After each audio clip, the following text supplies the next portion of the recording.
live. Hello. Oh my god, the music didn't play. There you go. Hello and welcome to the first pilot session of the mini campaign for Changeling the Dreaming 20th. We're using the 20th anniversary. Uh, the house that no one built. I am glad that I'm just having many campaigns where I am the player. Yay! And so, for today, we are graced by a lovely storyteller who has had years in this, shall we say, years, 19 kapong years, playing this lovely system, which we will get to venture with a lovely story, um, character story of found family, mysterious, a mysterious occurrence. Is it real? Is it not? And everything will be unraveled, of course. But before I babble on, I will give the floor to. Before I give the floor to Toby, I just want to let you guys know that this will be a twice a month fair if you want to catch Changeling the Dreaming. You're curious about the system, you want to see how it works, you can catch us live every Thursday around this time. We will start earlier, don't worry, it was just text. Certain people waking up at a certain time, so it's alright. Not throwing anyone under the bus. But yes, we have, of course, the lovely cast. But do you want Toby to, usher us, like, introductions, players, and stuff like that, or do you want me to do that? Do you want me to do the introduction of the players, or we'll just go do it with the campaign? Well, it could be players first, and then we can talk about the campaign after. Okay. Alright, real quick, I'm gonna throw Sen. Sen, introduce yourself. Tignan mo ako Big Bang. Just introduce yourself and what character you'll be playing for this campaign. So, for this campaign, I'll be... okay, wait. First off, my name's Sin. Nice. I don't know if anyone on your circle doesn't know who I am, aside from our dear GM, since this is the first time we met. But in this case, I'm playing as Flynn Cashel in our game here of Changeling, and he also goes by Flynn. So yeah. Hey, you are the middle child. You chose middle child. Yes, I shall be the troublesome middle child. Oh god. Okay. All right. Just double checking. For Nur, can you speaketh? Can you speaketh or not? Not yet. Are you pantomiming for now? Is that a thing? The chat in the roll website. Oh, okay. Oh, okay. We will. I'm here in chat. Not yet. No, I mean they're here, but Wait, di mo change yung name mo to the character ba? You're still Sincarius. Hello. Oh. It's okay. Oh wait, did I have to? Yeah, it's okay. It's fine. No, we're just using the things we're using for today for the dice rolls. Of course, is the roll app. It's free. It's beta. You guys can sign up and do fun little rolls there. But yes, I'm guessing Nair is still somewhere in the. They're chatting in the roll chat. You want to open the roll chat on your display. Cool. Okay, cool. All right. I do not see it though. Hello. Everyone. Hello. Just chat ba for Yeah, sa roll website? I see it. Yeah, I see. Refresh mo save.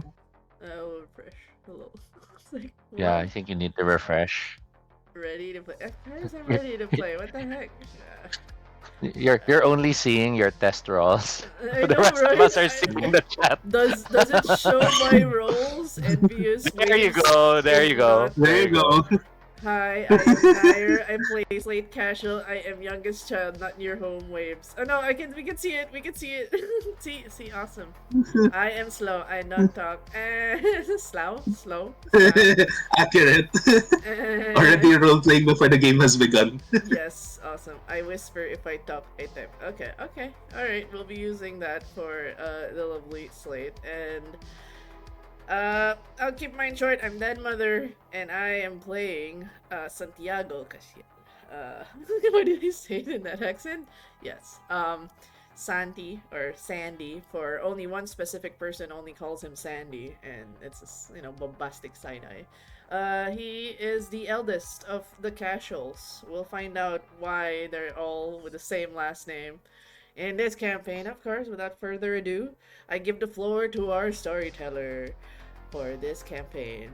Toby. Hello. So, hello everyone. I'm Toby. I'll be running the Changeling, the Dreaming game. Just so everyone knows, we've gone through mapping out our safety tools. We're using lines and veils, and we've identified a number of lines and veils present. But it's always still good to start the session by double checking if there's any new adjustments, revisions, additions that any of you would like to add. So in terms of how we're running the game, we have a Google spreadsheet that allows us to keep track of all this. I don't think it's shared right now in the stream, and that's fine. No, But I can share it. I can share it. yeah, Yeah. But for all players, please feel free to go through the lines and veils right now, just so that you can identify any topics that should be lined, meaning they should not be in the game, or any topics that should be veiled, meaning if ever they're in the game, not to overly stress or focus on them. Um, there are certain elements marked as interested, which highlight in green. They can still be lined or veiled, but they are only green because Changeling does tend to touch on those topics. Mm-hmm. So it's sort of like an alert to know that these may come up. Is it just me, or am I hearing myself every now and then? Oh, I'm sorry. That's me. Okay, just making sure. So yeah, all the players are able to make adjustments from the lines and veils. Um, this is always considered a living document, so never feel like if in the first session you chose to make something okay, but then in the later session you feel like it should be a line, you are always free to update it. And all players are always recommended to, peek at the lines and veils sheet whenever they want to do a more dramatic or a more intense moment, just to be safe. Other safety tools we're using include the X card, which can be typing in the chat an X or private messaging an X in case there's a need for such. Some players are comfortable with just verbalizing it, X card, and that's fine too. We also always practice an open table. So if ever that's no longer comfortable, or if ever something more that requires your attention or is a greater priority comes in, someone in the family needs your help, or or your cat suddenly is doing something they shouldn't, you are free to leave the table and handle it, because the game is just the game and real life is more important.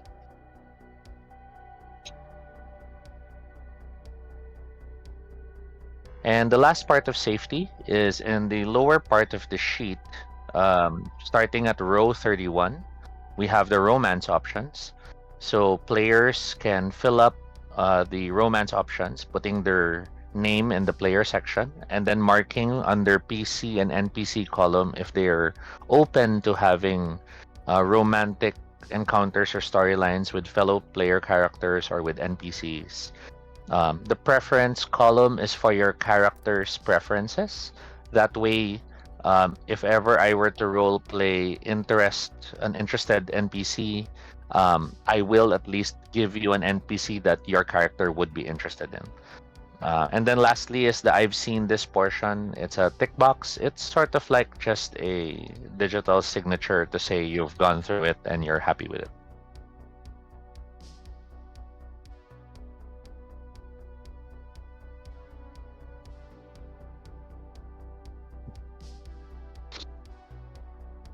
Yeah. So I have done the checking boxing thing. yeah, the box is sort of like my signal to say, okay, you're done thinking and you're happy with what you've entered. Mhm.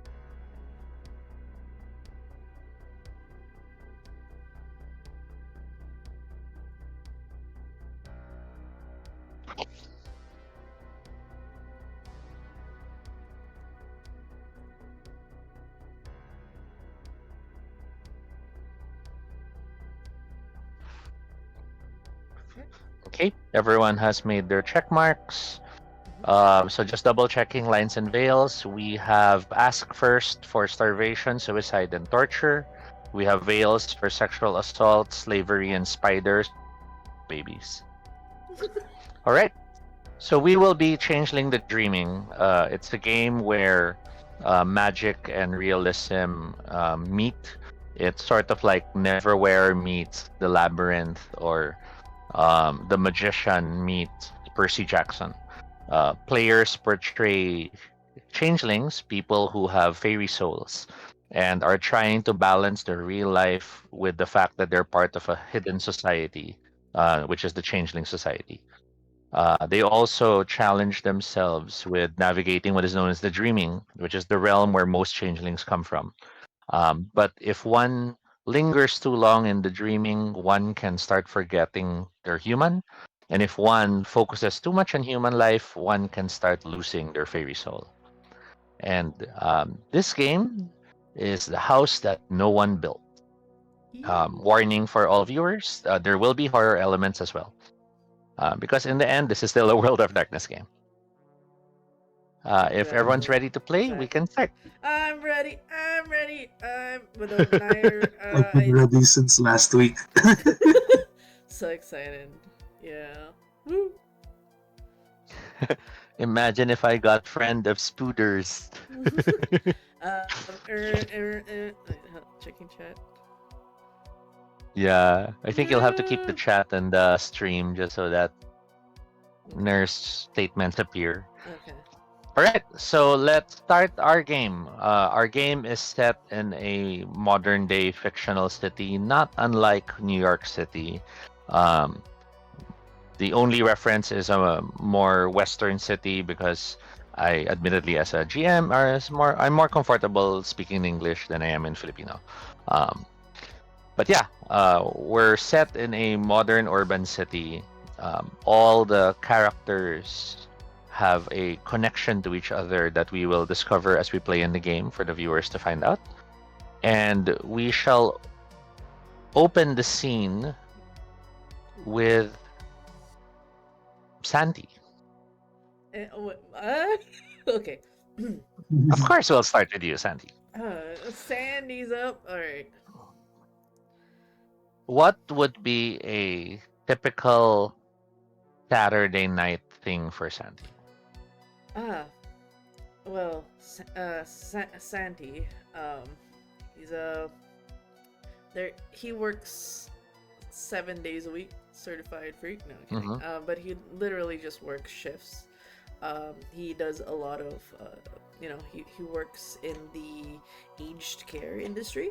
So he's Mm-hmm. always on call. He will get shifts whenever. And not only that, he also has multiple odd jobs, one of them including uh, bartending. So sleep is non existent for this man. There is no rest. His weekends involve work.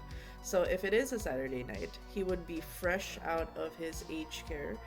He would be working in either a facility or be on call, and then he would rush. He would be rushing, taking out his scrub suit for that day to put on casual clothes to go into Mm. one of the local bars. So like he has Okay. eye bags over his eyes. He's just like work, work, work.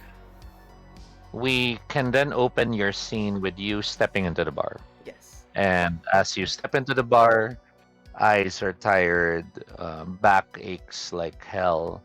The bar, is this a random bar that you've just decided to go to, or is it one of your haunts, one of the places you love visiting? Um, this is just this is a new job. Like he needs more cash. He needs he needs to pay up for a lot of bills, like the upkeep, like Mm-hmm. his one job's not enough. So this is a new job. This is like new territory for him. Okay. You step into the bar, an unfamiliar place, and as you look around, you see the bartender gazing back at you. Your hand points to the door where there is the sign that they're looking for. There's a job opening, basically, and you want to talk to him about that. Yes. Guy motions you to come on over. Um, it's let's say it's around 7ish. Okay, 7 feet. Yeah. I go, hi. I'm happy to get started. I have no, um, there's no 2 weeks notice or anything. Tell me what you need. I'll be there. And mixology, coffee. Like I didn't realize he said coffee. No. Um, I can, I can do all kinds of drinks basically. Sorry. He's trying to. Burl, He's removing the go on. coffee out of his like, cause that's what he does for his clients: make coffee, make tea. So it's like, I mean, yeah, Mm-hmm. I can make anything drink. Easy, easy. The burly guy behind the counter raises his hands to signal you to stop. You've always been a fast talker, and it tends to be effective, but the guy seems to be more work minded right now. You haven't gotten the job yet. Oh, um, he kind of looks around. Anyone? Is there like a screening process? Interview? Something like that. He motions you to come over to the other side of the bar, and as he turns to the only other person in the bar, who's this woman by the counter who's using the phone, your cat lands on the bar, invisibly walking on it because only you can see it, as well as other changelings. And your cat glances at you and tells you, I don't like him. Oh.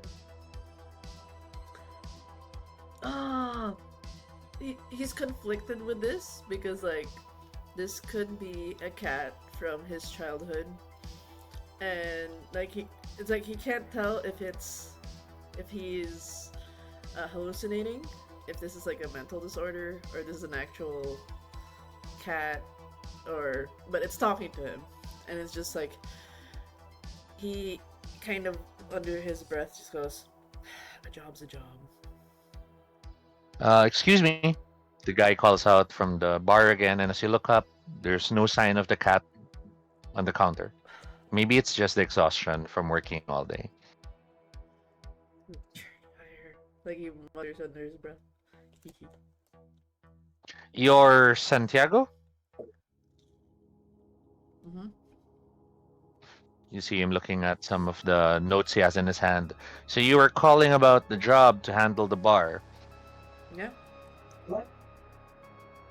You're how old? 29. Nods. Wait. Really sorry. It has to be just fresh out of college. Sorry.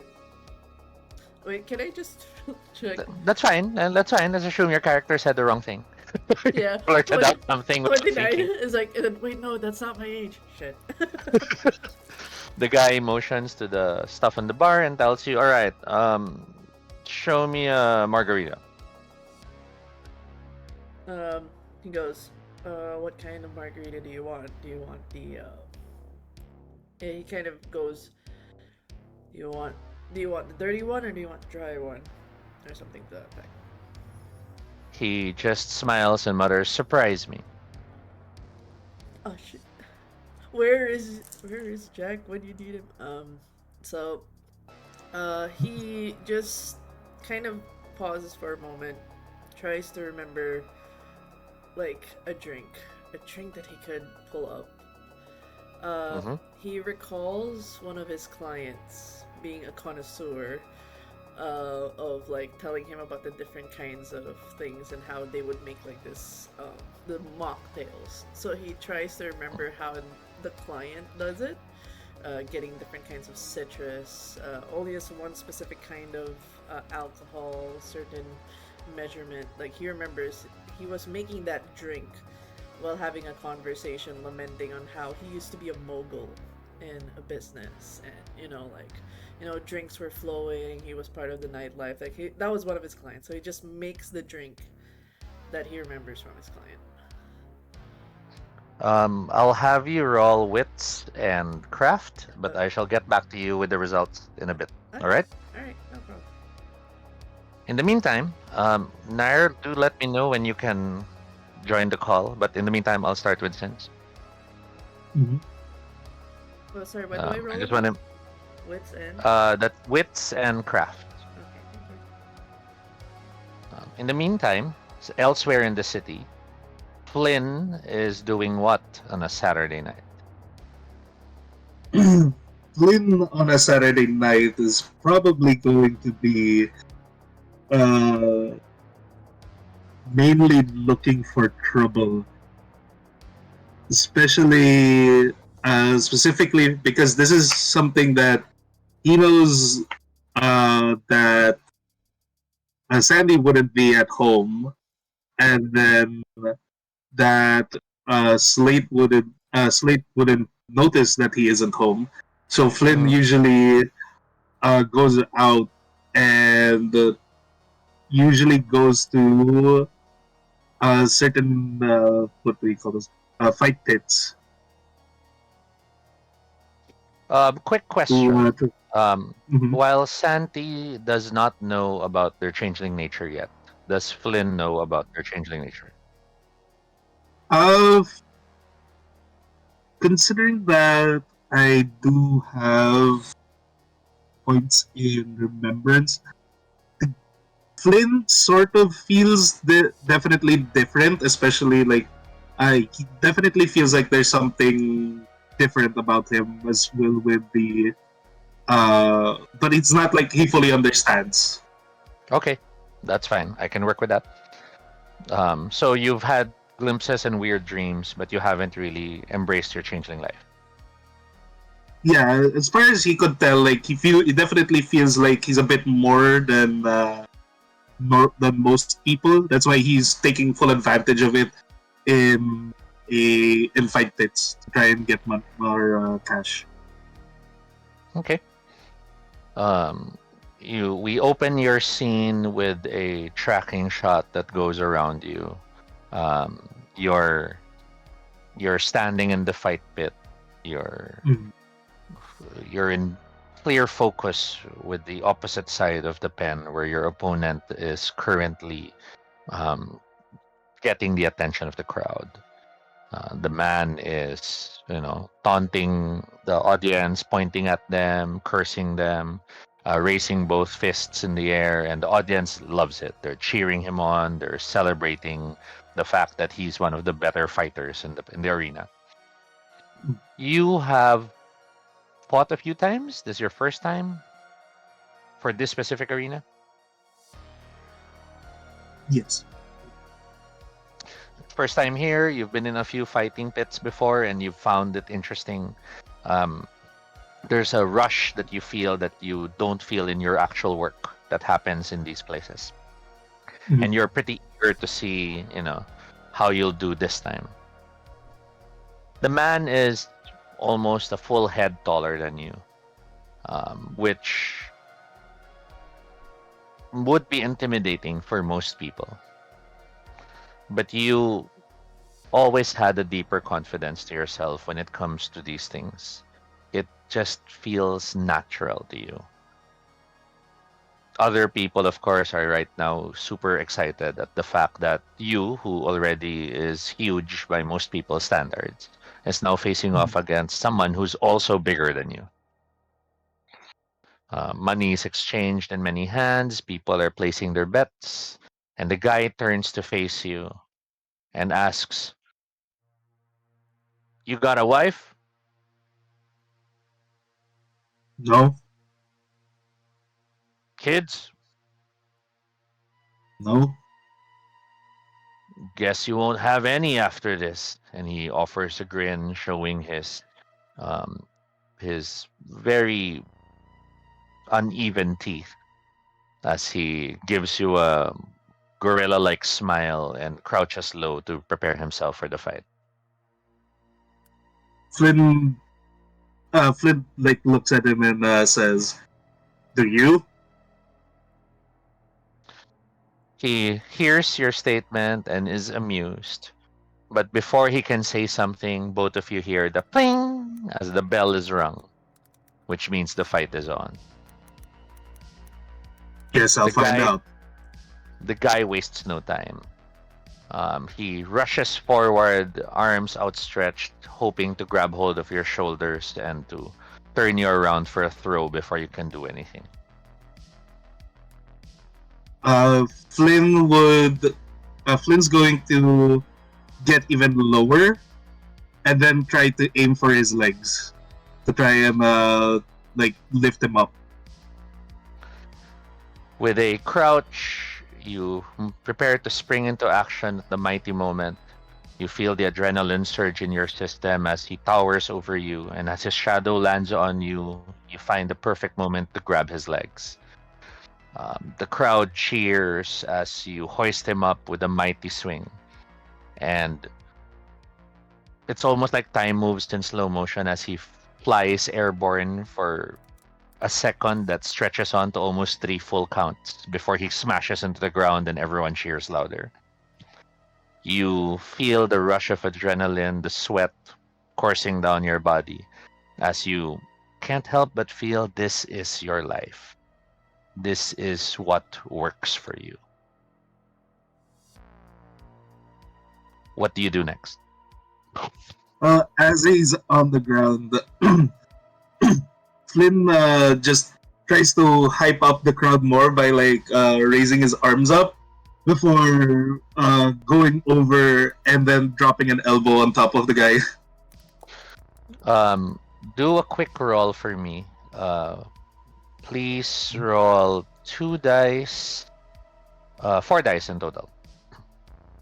Okay. All dice rolls are D10. 10-sided dice. Yep. Okay.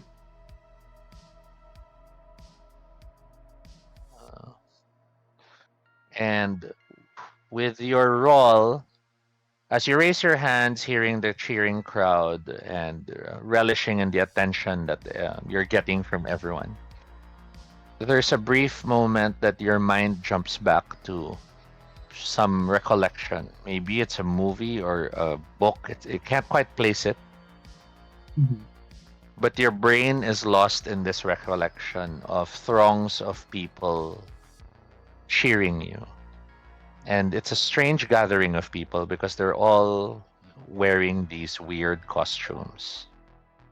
You have people in blue makeup, you have people wearing strange horns, you have people who have painted their faces white or drew colorful swirls on their faces. They all are raising their hands and repeatedly cheering someone called the Bloody Lord.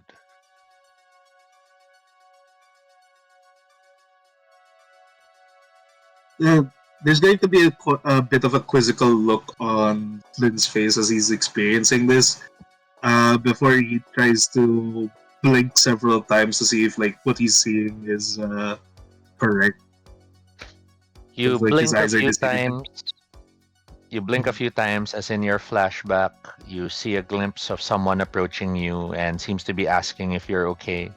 On the third time you blink, that person who's asking you if you're okay has been replaced with your combatant, and he lunges to grab your head. As Um, as soon as Flynn sees the hands incoming, he tries to duck out of the way. That would be a dexterity and dodge move. Dodge in this case would be under brawl.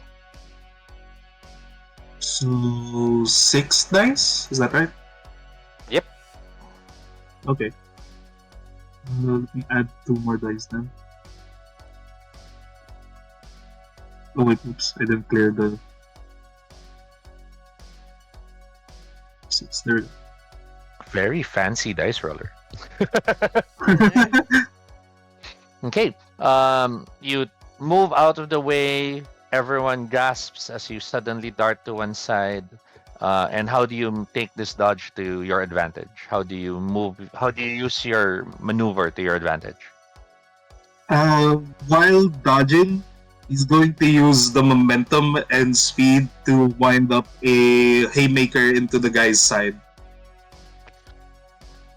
Your fists pound into his side, and the man barely grunts. You slam it a second time, and the man actually looks at you with this amused face. While you seem to be faster than him, he seems to be tougher than you. And you suddenly worry if any of your blows will be strong enough to get to him. It's this moment when you're staring at your combatant that you're seeing again this superimposition of another figure with blue skin standing in front of you. You're seeing the figure with the blue skin taunting you, calling you weak, and muttering something about if they call you bloody because you're the one who's doing the bleeding.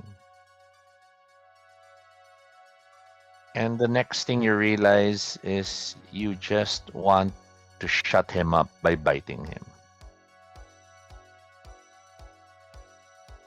Mhm. As soon as as soon as that feeling surges, uh, what Flynn does is that he bites on the leg. Mouth opens wide, and you descend down with a chomp. But we'll cut away. Is Nair ready to run a scene as well? Or not yet audible? Ooh, checking. I'm not sure Hey, if I can run Is- against the chat. no, it's okay. No, they said 15. Nair, Nair Oh, still muted, and I think there's a mobile. I don't see Nair enroll. Yeah. They're not. They're. Yeah, they just rejoined the call. I think they might have hit on that spot earlier. Oh, Okay, Nair? I'll give Nair time to reconnect. I'll just jump back first to Santi Oh, while we're come waiting for here. Nair Bling, to bling, bling. confirm if they can play as well. Santi, your role was? That would be a 10 and a 9. Does the one They remove it? rolled a 29. Does the one remove it? Is this the system that removes the success with the Lemma? one? Oh wait, sorry. Denma? Comment camo. Hello, sorry. I got a 10 and a 9. Does the one is this the kind of system that removes success with a one? The World of Darkness was infamous for that. So don't worry, I'll be keeping track. Okay. um, Wait, you mix your drinks. does the You 10 count you as a mix reroll? Yeah. only if you have a 4 in the group that you rolled. So were any of your stats 4 in that group you rolled? With wits? No. No, I don't How think about so. crafts? No, it's just 2 for crafts, 3 for wits. I believe. Oh, some stats. Yep. Yeah, no force. Then no exploding tens. You still scored at least one success. Because keep in mind, in the World of Darkness, the difficulty can be as low as 3. Um, you bring up the drink and place it on the bar. The bartender looks at you and asks, "So, shall I taste it?" Hands it over sheepishly. As he takes the drink and starts pouring it into his throat, you see the cat again. You know, at your position at the bar, the cat's pretty much close to eye level, and the cat tells you, you could have done this so much better if you were working alone. Uh,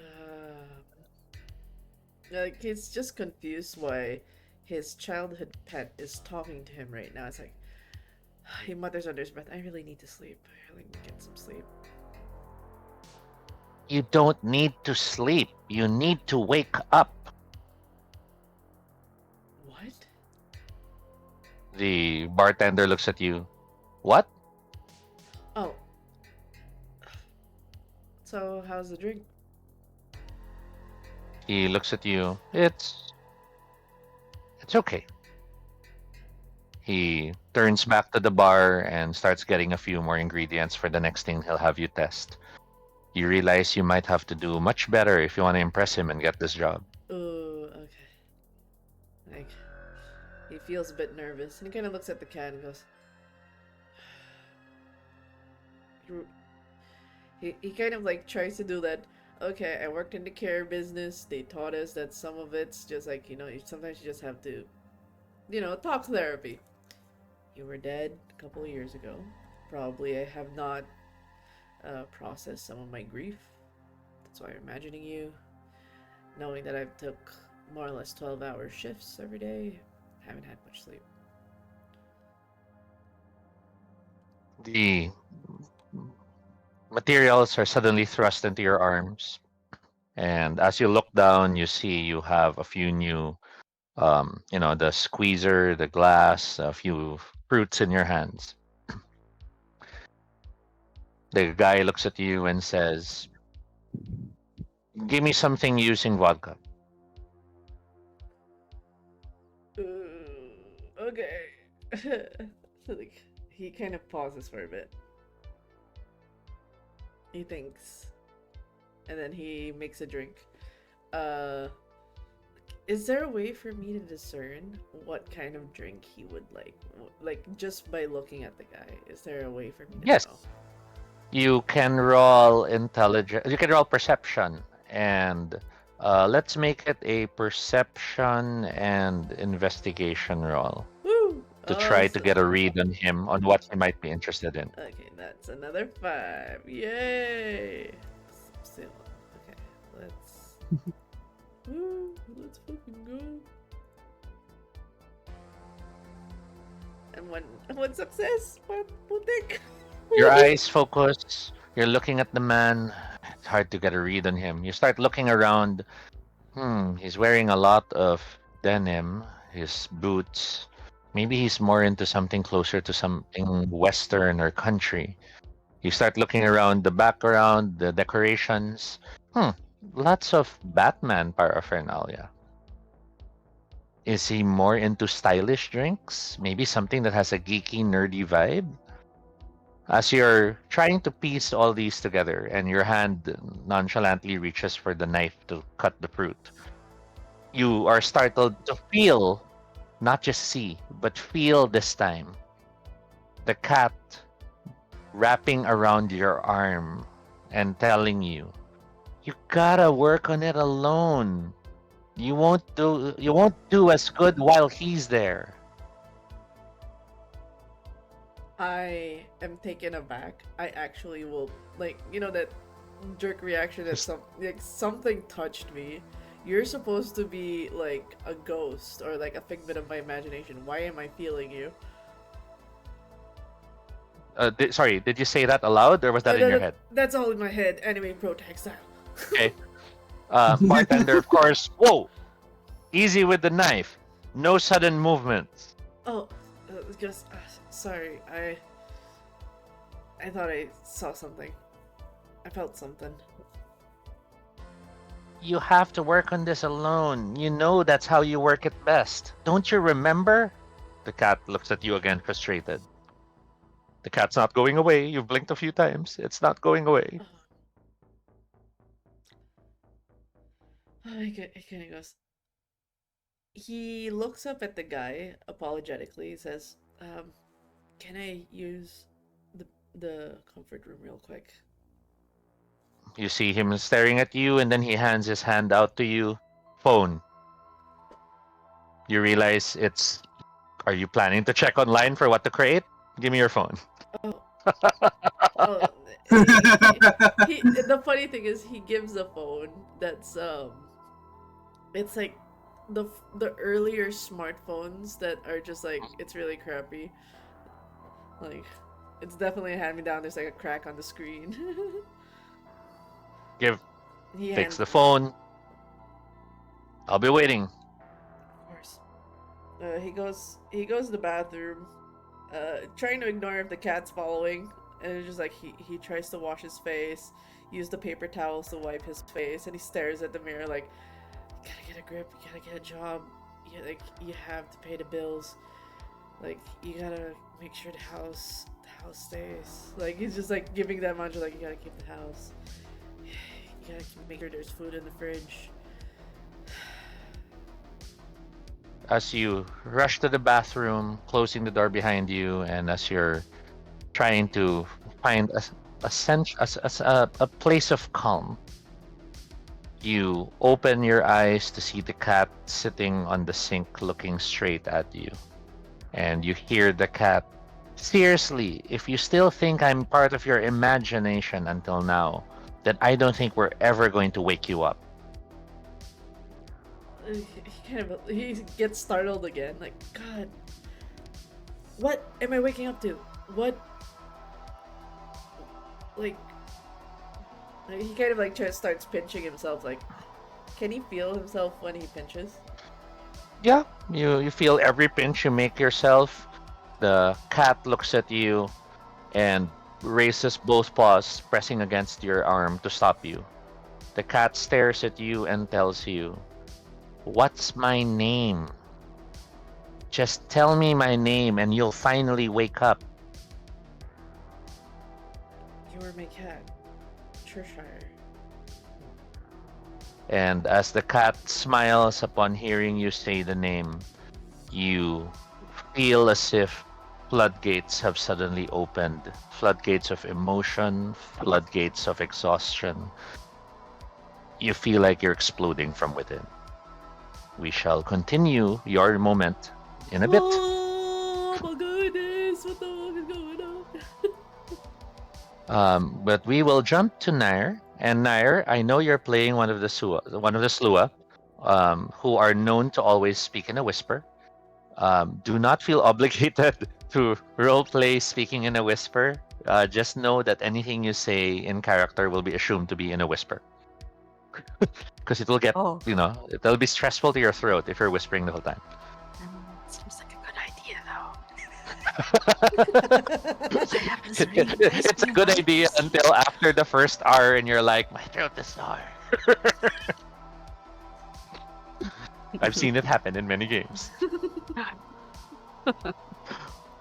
Yeah, Okay, I can't tell how s- clear this mic is, though. Oh my. Yeah, it's coming in clear. Yeah. So Crisp. so we'll open your scene Nair with a Saturday night job. You are in whatever you call your place where all your computers would be. Would you The like to basement. describe that place to us? It's the basement. Essentially, it's just really cold, dark, and you only hear like electric fans of either the PC fan or whatever else he's using to cool down all the equipment. It's Can you give us a bit more in the sense of where would it be situated? Only because I would like to be able to visualize the place a bit more. imagine work from home, but in the basement, and then it's Mm-hmm. like half of the time the second screen is flickering, Mm. and he's Okay. So you are handling one of the jobs right now. A client has paid you generously in hopes of being able to hack into their partner's email accounts. Um, the the guy suspects that the wife has been cheating on him, and through the usual hoops, you verify that the guy isn't some government person trying to identify you or find you or track you, and the guy has gone through the additional hoops of purchasing. I guess you could say cryptocurrency or whatever other online currency to pay you so it doesn't go through the usual routes.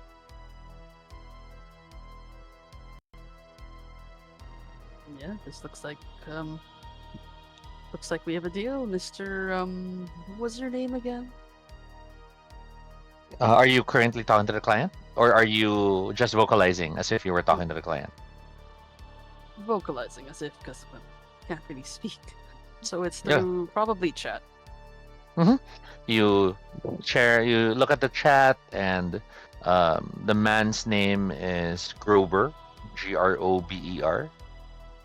Like a dog. Um, Alex Grober has been wondering if his wife Martha has been cheating, and has paid you quite generously to find out. No need for an initial roll because this is your niche, this is your shtick. You've um, typed away and easily found that yes, Martha is one of those people who still uses the most powerful password in the world, which is 1234567 8. Best password. The most common You password didn't. too. You didn't even have to hack. Oh, it's it's like you were geared up for something from cool adventure, but it turns out it's like you take a step out of the front door and it's all laid out. I'm able to pick up on who she's talking to. Uh, Perhaps a Mhm. little work needed more to like decipher who exactly and perhaps where through IP. You go through the inbox and the sent folders as you try to identify the emails that have been coming and going in her account. You easily identify the ones which are her work emails and filter those out just to ease your search. You find a number of them which are spam emails from online purchases to bargains and scam accounts that are trying to get her to sign up for these discounts and prizes. And you filter those out from your search results as well. A small message notification clicks on your screen as one of your hacktivist contacts shows up and is checking, will you need backup, or is Also okay. I think typing it's that fine. all's okay. You dismiss the hacktivist that you don't need their help right now, and you finally localize the last few messages to two separate groups. The first one is to Martha's family. It seems that she often messages her mother and her father, reassuring them that the marriage is going well, that she's eating right, that the job is not overworking her. From her discussions, it seems her job is accounting. As boring as that sounds, it's she seems to be quite happy with the way numbers move and how she can balance the accounts and the like. But then you find yourself focusing on the second set of emails. The emails are all addressed to someone named Sam, and the contents of the emails are not quite what you expected.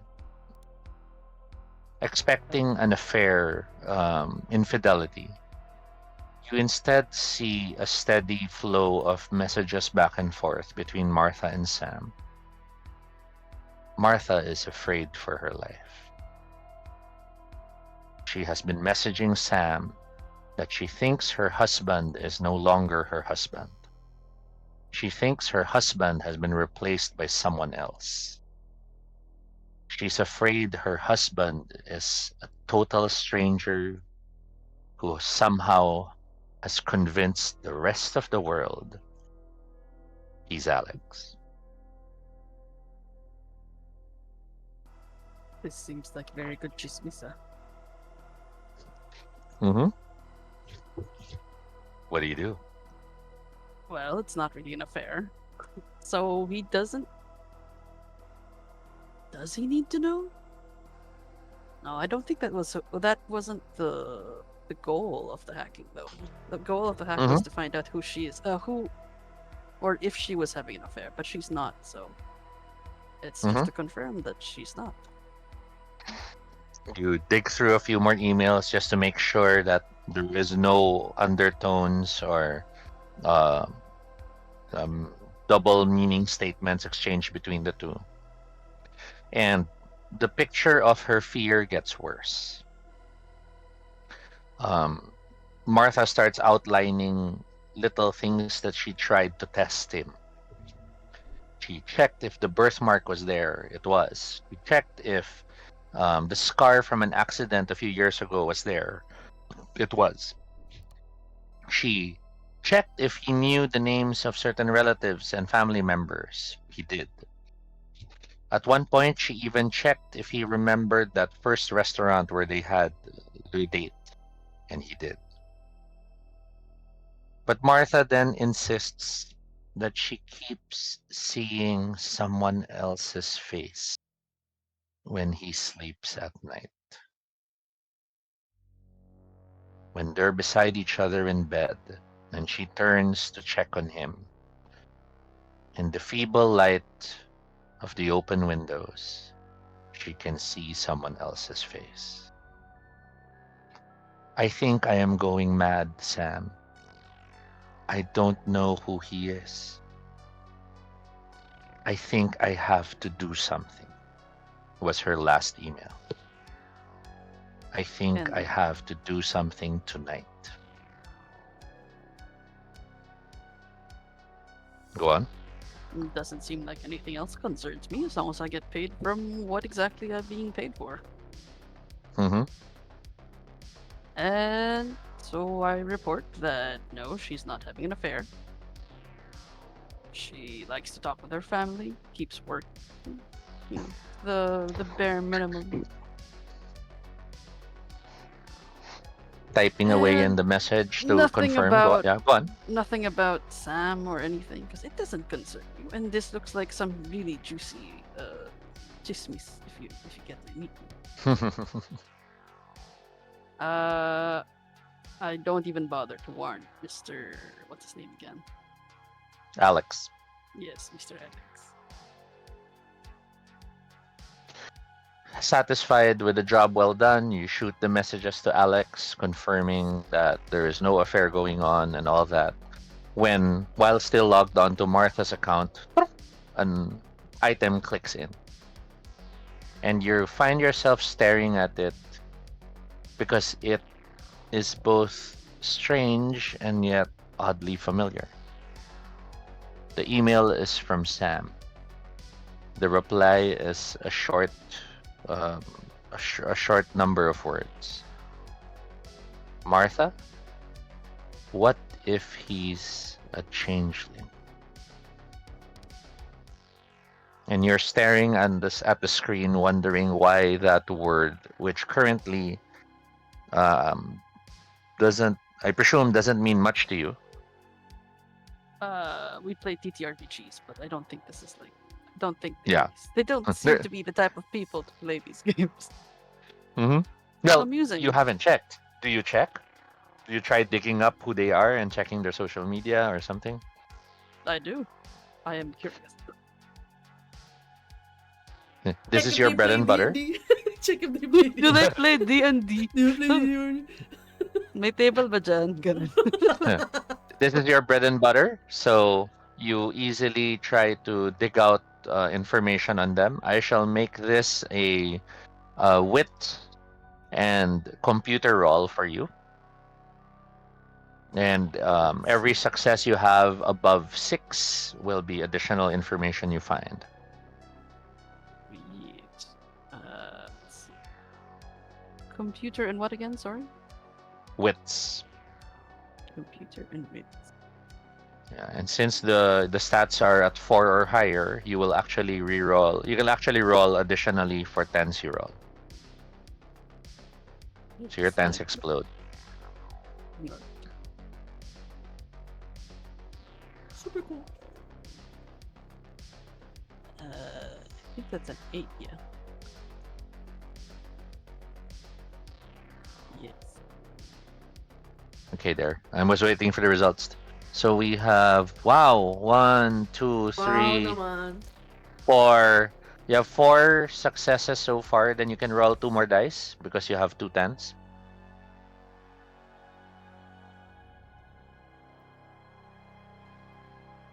Okay. So that's 1, 2, 3, 4. You have 4 successes in total.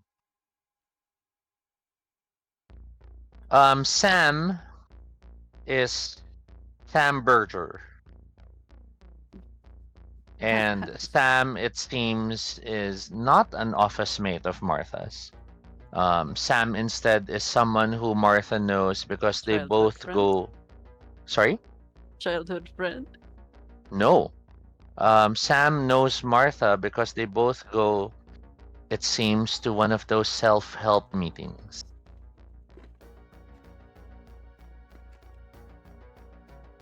Well, she does Sam, need all help she however, can get. Sam, however, also has in his collective circle of interests a bunch of the occult groups and interests in the supernatural. With your remaining 3 successes, what sort of information do you want to dig up?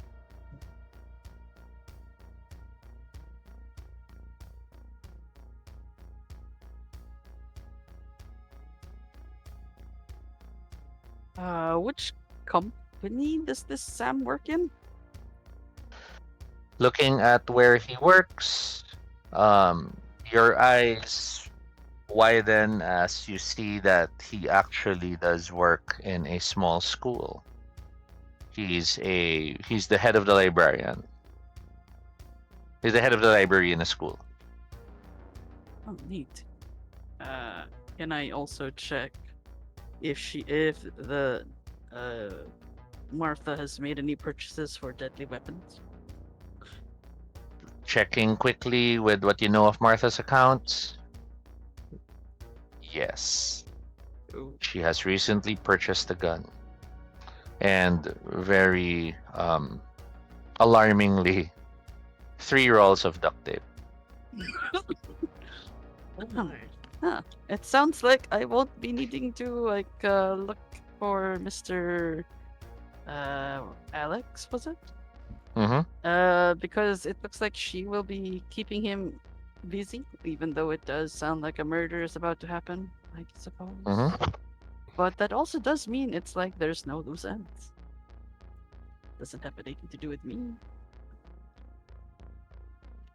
Personally, at least. Would you like But to this spend your is- last success for something specific, or are you satisfied and you close conversation with Alex?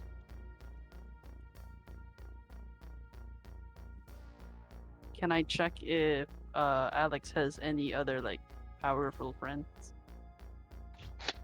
Like Opening Alex's account and double checking, you're perusing through the information to see if there's any connections to anyone of note, and nothing stands out of prominence. But then, social media update that moment from Alex. You see him having taken a selfie. You see him with his thumb pointing at the door behind him. And you see with his other hand, he is holding an old looking cell phone. The caption reads, "Applicant thinks they can wizen up. Don't think they're going to be a bartender." Is that phone very familiar to me? You know that brick phone anywhere. Oh boy. Because you are the tech person, I won't even ask for a roll. You stare at the phone and you go, "Wait a minute." Oh no. Tanginang And your Bluetooth. eyes hyper focus on that exact corner when that phone dropped before and cracked before you decided to hand it down to your sibling. Oh shit. Um. Ah. I take note of where this is, and I'd like to shoot Lit a message to go there. You start typing quickly as you try to figure out where this bar is. You know, it's an easy thing for you because you're the hacker. So you're like searching for the street, searching for the map intersection, and all this and that. While you're doing that, we cut immediately to a shot of our soon-to-be awakened Redcap. Oh boy. Your mouth is tasting the saltiest leg you've ever tasted. You are starting to hear people cheering louder than expected as you come to your senses and realize you are biting into this guy's leg. He is yelling at you to stop. People are laughing and cheering, and the guy is, "For God's sake, stop biting!" As soon as he hears that, he looks at him directly, and then slightly uh lifts his jaw away before biting again. What the fuck? With the second bite, the guy yells, "I yelled! I yelled!" And the referee is ringing the bells, announcing the win. People are both mixing cheers and anger because some people lose, some people win. And with your mouth buried into the leg, with the blood frothing in your lips, once again, remembrance kicks in as you find yourself surging in memories you do not recall having. You find your mouth buried against this scaly surface, some sort of massive reptile. And as your teeth sink into the reptile's scales and you hear the beast bellowing in anger, a hand grabs your shoulder and tells you, "Bloody Lord, that's enough." As soon as he hears that, uh, Flint lets go, and then he turns around to see whose shoulder, like who grabbed his shoulder. You turn, looking at who might be beside you, but find nothing but air. There was no one there. The referee does come up to you and starts lifting you to standing position and raising your hand so that everyone can see you're the clear winner. The guy on the ground is yelling, "Someone call 911!" And you feel the blood trickling on your face. You see people raising their cell phones, eager to take images of you. Flynn immediately spits out like whatever remaining blood he has in his mouth, and then says, "Yeah, you're gonna need 911. I don't know what the hell's in your blood, but it sure as fuck tastes horrible." The guy is just in too much pain to retort, and you are ushered to the locker rooms to clean yourself up. That You Flynn stare at goes your over reflection. to. Yeah, go on. Oh, Sorry. yeah. I was gonna say like Flynn was going to go into the locker room mainly to take a look if um just to make sure he didn't get any easily noticeable like bruises or anything on the mirror, because he doesn't want Slate or Sandy to realize like that he got into another fight. Mm-hmm. Well, you're worried if it's way past that in terms of your clothes. As you stand in front of the mirror in the locker room, our locker room is very, um, lack of a better way to describe it, very Silent Hill inspired.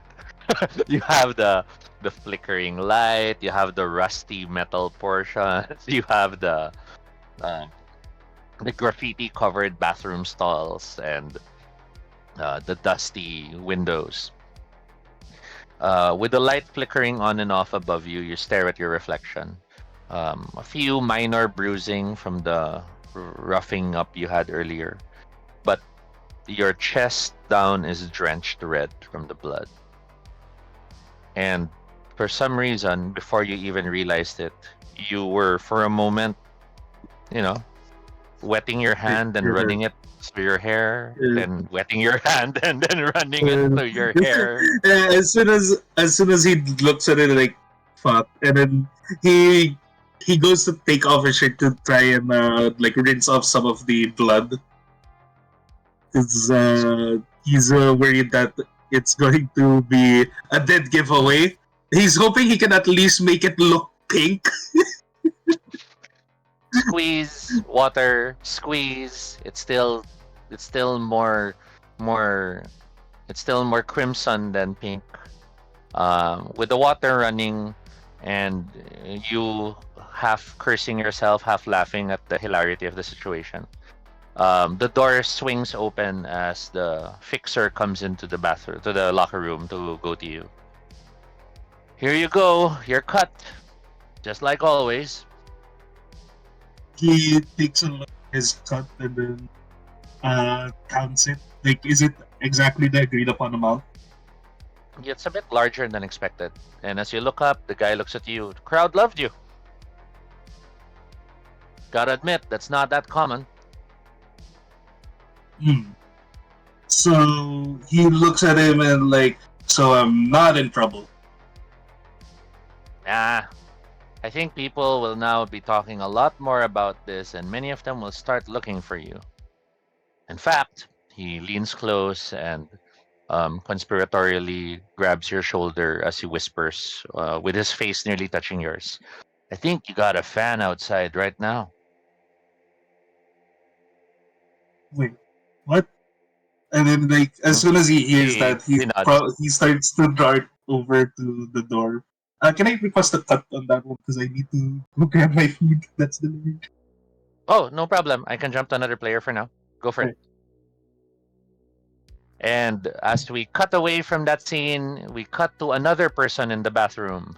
Benma, your character is back on. Oh shit. Oh. You feel an explosion of everything that was locked in you unleashed outside in a way that you cannot. It's it's like the first feeling of joy mixed with the first emotions of terror, mixed with the first orgasm you've ever experienced, but then also mixed with the first moment of intense frustration, all bundled into one emotional explosion. uh he's not really the type that's very emotional, so this is very overwhelming for him. He's actually gonna like he's like buckling down and tensing and shaky because like this is really a lot for him. Like he's gonna close his eyes Um, really tightly. with your eyes closed tightly, your body shaking, and you're holding yourself, you hear the cat's voice, this time even with your eyes closed, which is something new. You've normally only heard the cat when you can see the cat. It's alright, it's alright. You're finally waking up. I'm with you.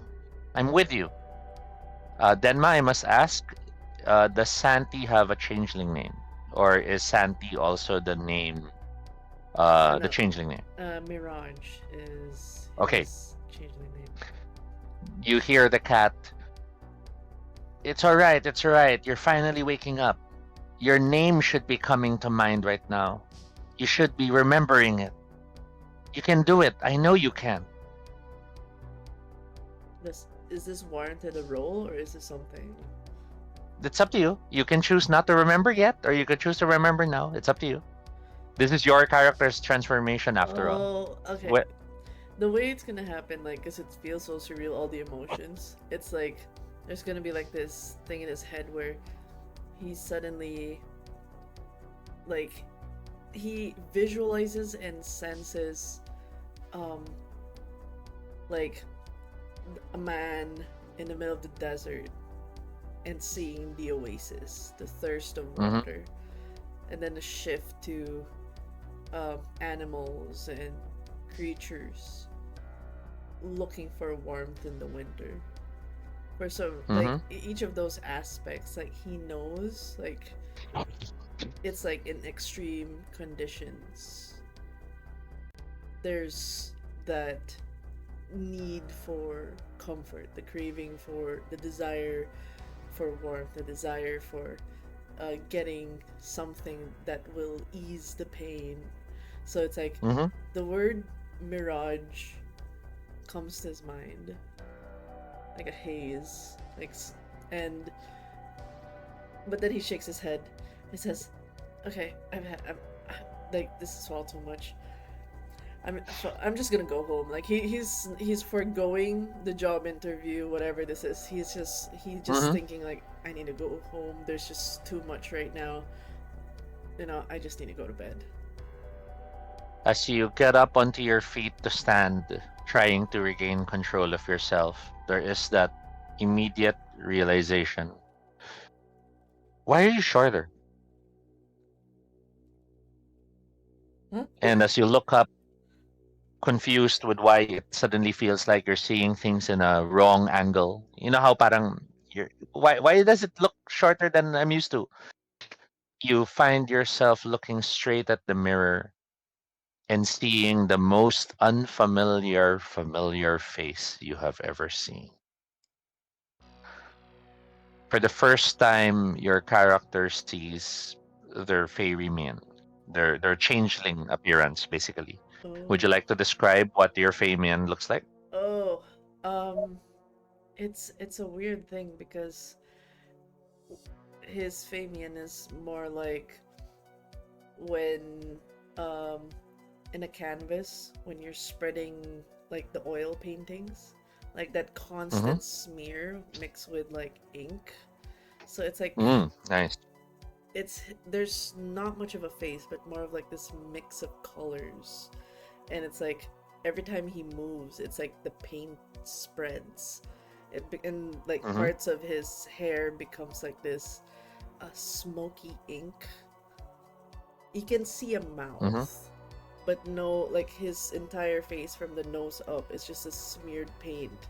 This, it's like it changes different colors. That it's like it's kind of like an like a personified acid trip in an oil Mm-hmm. painting, and he has no form in a sense because it's just like it's a moving color. It's a moving oil painting. Mm-hmm. Only his jawline and his mouth and his neck is the most like visible that has some sort of form. Everything else is like even as he reaches out his hands, it's like ink in water. And that's when banality kicks in. Having just chrysalis and having just awoken to your face soul, you reverted to see your purest self as one of the Fae, but only for so long. With the world now imposing banality all around you again. As you're staring at your reflection, the paint strokes begin to soften. The impressionist markings begin to simplify. What was beautiful smears of color become cheek, become nose, become lips.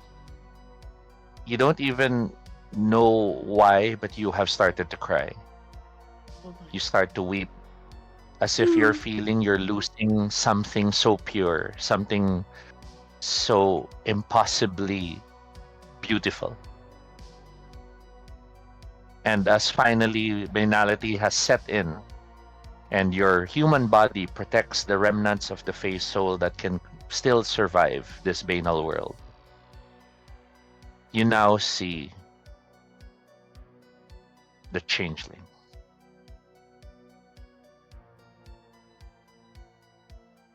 The hints of paint-like strokes are still in your hair. You know, the eyebrows have those markings, the cheeks have some sort of stroke design. But then the human aspect of your appearance is now undeniable. Your skin is slightly tanned. Your um, appearance is a little bit more now on the stouter side, almost as if the attempts to create dimension through paint has given you that form. You saw perfection and beauty, and now it's gone. no. Have you knocking on the door? Hey, are you still taking the test? Um, he's there's tears in his eyes, and he's just like he wipes it off. Like he's wiping it, but the tears keep flowing, and he just goes out and tries to grab at his phone, and he's trying Mm-hmm. to get out. Like I'm out. Like he's just trying to get out with his phone. guy watches as you head off, and he just shakes his head. You think people would want their jobs nowadays, but you head on. Um, confused, angry, sad, but eager to head home. There's no place We like home. can cut. There's no place. we can we can cut back to Nair. Mm. Nair, Yes. you got the address, and dropping the pin, you see the location where it is. It's a few blocks away. Um, do you try to make your way there? Do you contact your sibling? Do you try to hack the nearby CCTV cameras to see what's going on now? CCTV camera off the bar place to see if my bro is okay. Your fingers type quickly, moving across the keyboard as you try to see if you can hack into the systems of the security of the building. They move almost faster than a grand musician playing the piano. And as the screen fills with the characters, the numbers, and the symbols, as you are typing faster than you ever thought you ever could,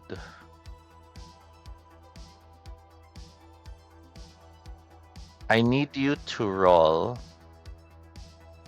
willpower. Willpower. How does one roll willpower? Baby. Your willpower is 4, so just roll 4 dice. Baby, 4 please. dice. Little bro. Little bro. 1, 2, 3, 4. Right. Roll. 2 successes. 7, 9. Okay.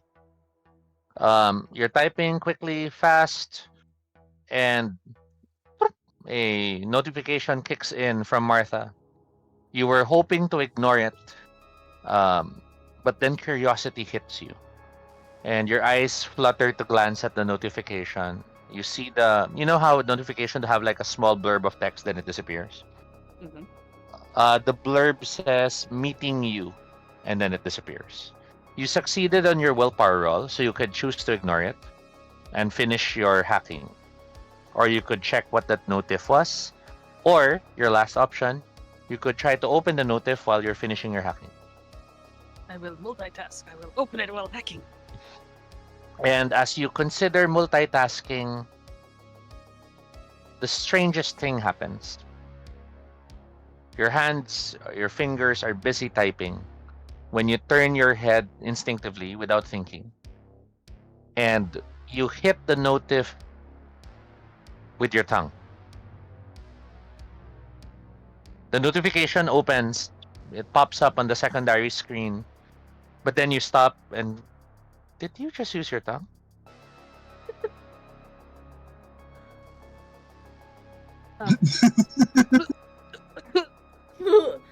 Man.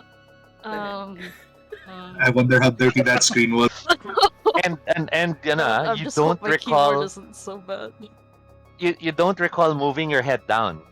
You were just type. And And then, then, did I just? And you see the notif, it's open. You look at the key and you see the key does have a bit of a wet spot. Ew. When's the last time Slate cleaned the screens? let's not talk about that. How long it's been? Wipe with the sleeve. It never happened. Must No be, one must know. It must be something like, a sweat drop maybe. But it just doesn't seem quite right. Convincing yourself that it was just your sweat drop, you glance at the notif as you complete the hacking, and you press enter to send the signal to overtake it. The message says, "I'll meet you right now. I'm actually already in front of the bar." And that was the message from Sam. Since I've already hacked up the cameras at the bar? Do they have a camera in front of that bar? You turn to that camera and load the feed, and as the feed comes in, I cut back to you, Denma, real quick. Hmm? As you step out of the bar with your phone, you see a somewhat hefty guy with curly hair and a unkept beard standing outside with his cell phone. He looks up and sees you and, excuse me. Oh my god, I'm emotional right now, right? Mm-hmm. In my emotional state, he's like, he in his like angry, in the like his frustrated tone is like because of the thing you said that, he saw perfection and it's gone. He Mm-hmm. says, like, excuse me, trying to call to his attention. He says, I don't even exist. So it's like he's provoking like a memory up to this guy like he doesn't even like he doesn't exist in this guy's head. The Of course, more dialogue happens, but for now, we cut back to Nair real quick. Oh God, you see your brother, and you see a man he's talking to right now, and you hate the fact CCTVs don't have audio. I can't lip read, can I? Can I You try? can, you Oh, can try. I will Yeah. have you roll perception and I guess lip reading. A good one would be investigation or linguistics, but linguistics I is don't have not in this edition of the linguistics. game. So yeah, so it's gonna be investigation Investigation and what was the and first one? perception. And then note that you have sharpened senses. So your difficulty, which should have been 8, is reduced to 7.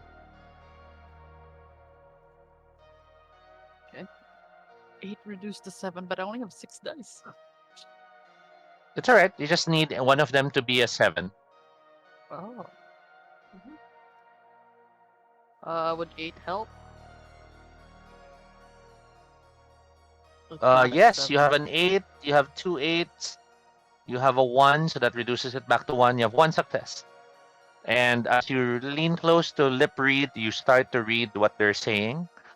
Um, I will now go back to Denma to roleplay, but basically you're lip reading their discussion, and feel free to interject and tell us if you're going to do something during the conversation.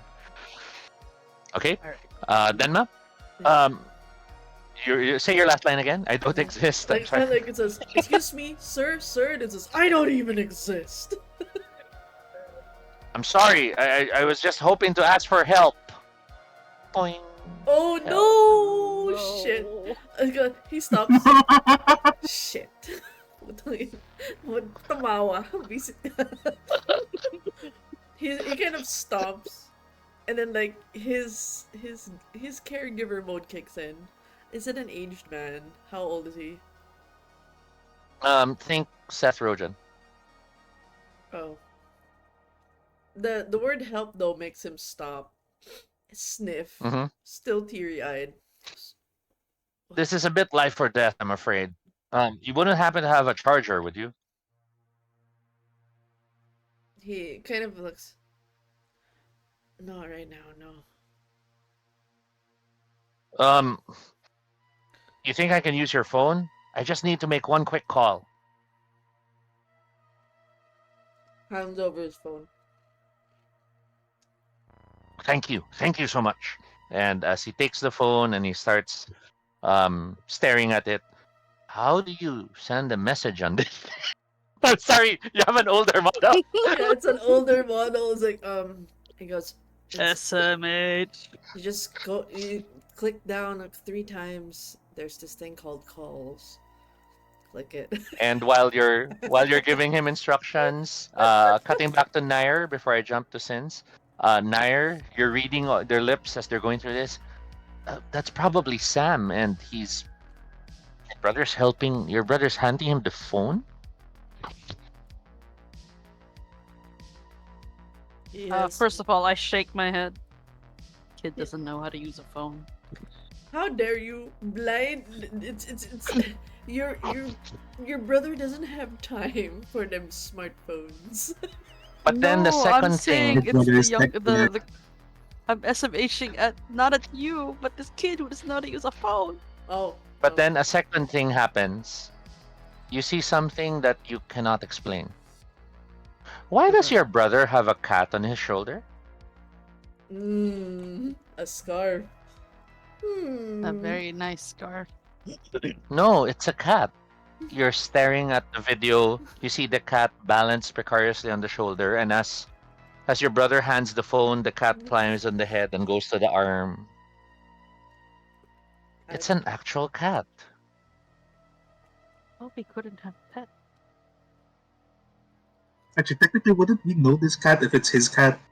Well, you know. Oh, yeah. Would you Maybe we like to should. remember? Would you like to remember the family cat? Yes. I will have you roll a straight intelligence roll, no skills, because it's not an active attempt. This is like basically if the character suddenly realizes and it's a recall moment. So please roll intelligence. I have 7, 9, and 1. So 1 success. Your eyes widen as you realize who the cat is. You remember Keshar. You end up muttering the name. That's Keshar. And the moment you mutter the name, something impossible happens. On your screen, the Oh God, is the cat CCTV looking is at me? the CCTV is a monotone of grays, right? Yeah, you know how CCTV video doesn't have color. It's like a gray green thing. Mhm. But the moment you mutter the cat's name, yes, the cat looks straight at the camera at you. The cat suddenly is full color.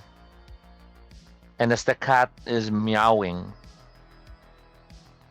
the Can I screen hear it? seems to release some sort of light and energy upon you. A surge, a blast of light and energy strike you. Right now, I'm kind of worried about the equipment, but what is this? Flashbang. You stand up, looking around at your equipment to see if something's happening. You see the light that's emitted out of the monitor swirling around you. It's almost like it's crawling around you. It's almost like it's it's like snakes made out of light. It's like,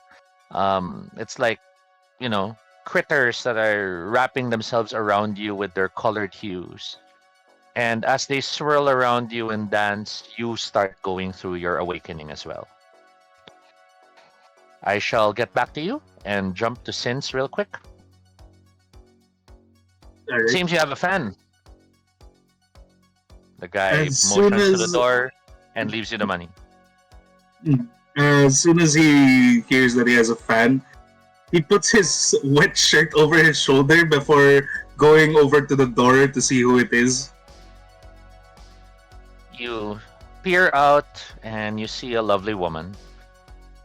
She's leaning her back against the wall beside the door as she waits patiently for you.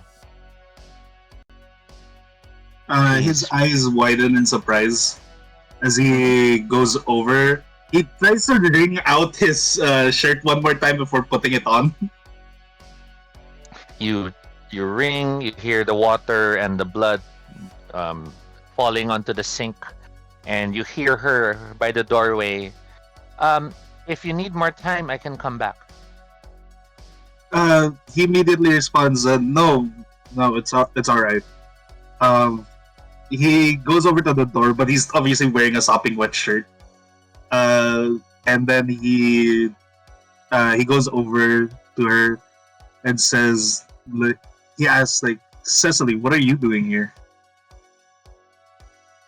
She smiles as she turns to you. I wanted to see you fight. And there's a bit of there's a sting in that line because you know she can't. He smiles a bit, bittersweetly at that, and then he gives an awkward chuckle before saying, like, "How did you even get here at the very least?" I can't see, but that doesn't mean I'm useless. Well, at least let me send you home. I'll go with you. Though I think I might need to get a new shirt on the way. He She like looks at his newly dyed red shirt.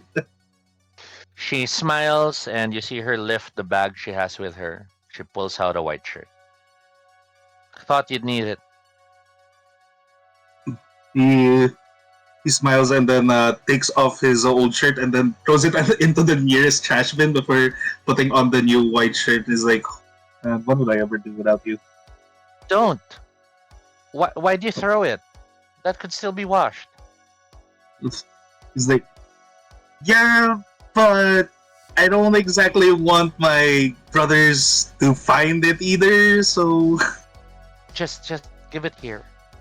She reaches her hand out towards you and waits for you to hand it to her. he takes the shirt back up and then he tries to like what do you call it? Ring. He tries to no not ring. What do you call it? He basically like I'm forgetting what it's called. It's basically like trying to shake off any dirt on it. It's like Uh-huh. he's like grabbed it by the shoulders and then he's just flapping it against the wall just to like get anything off.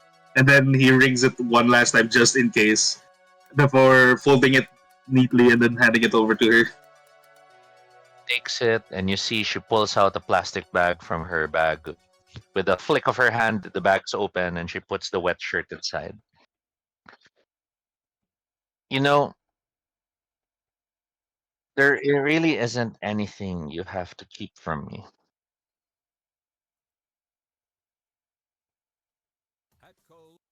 I mean, it's not like I can get anything past you to begin with. Do you remember the first day we met? He thinks back a bit and then he says,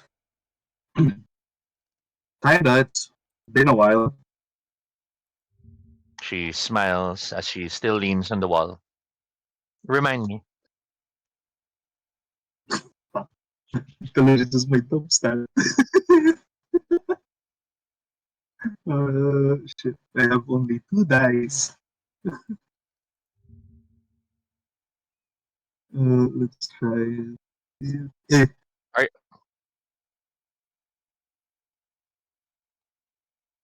sorry, are you trying to roll remembrance?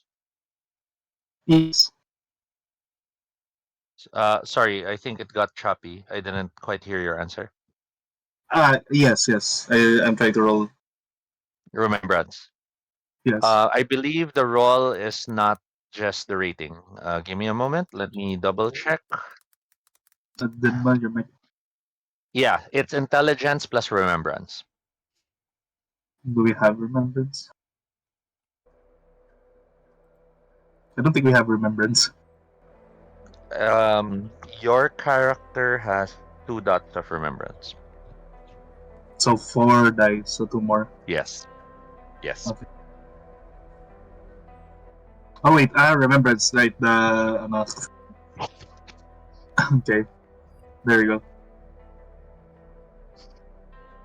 You stare at her as your mind races to the memories of how you met her. And what you remember is a mix of both mortal and weird memories. For the mortal one, I'll let you shape that unless you want me to come up with how you first met her. But you are also seeing glimpses of her, as if you've been watching her from the window, as you've been um, making sure, if you've been seeing her as you walk by and the like. There's a lot of those type of memories. Go on. Actually, I would have preferred for the mortal one to be you to describe. Sure.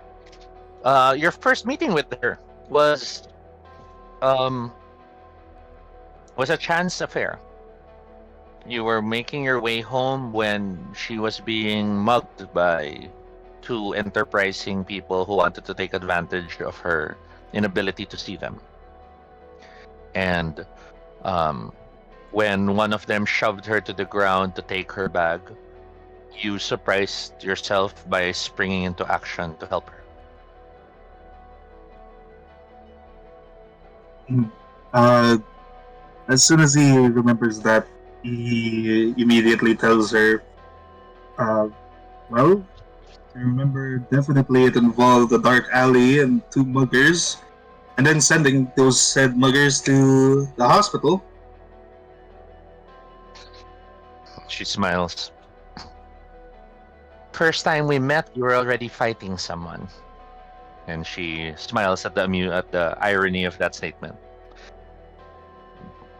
You don't really have to hide from me the fact that you enjoy these fights.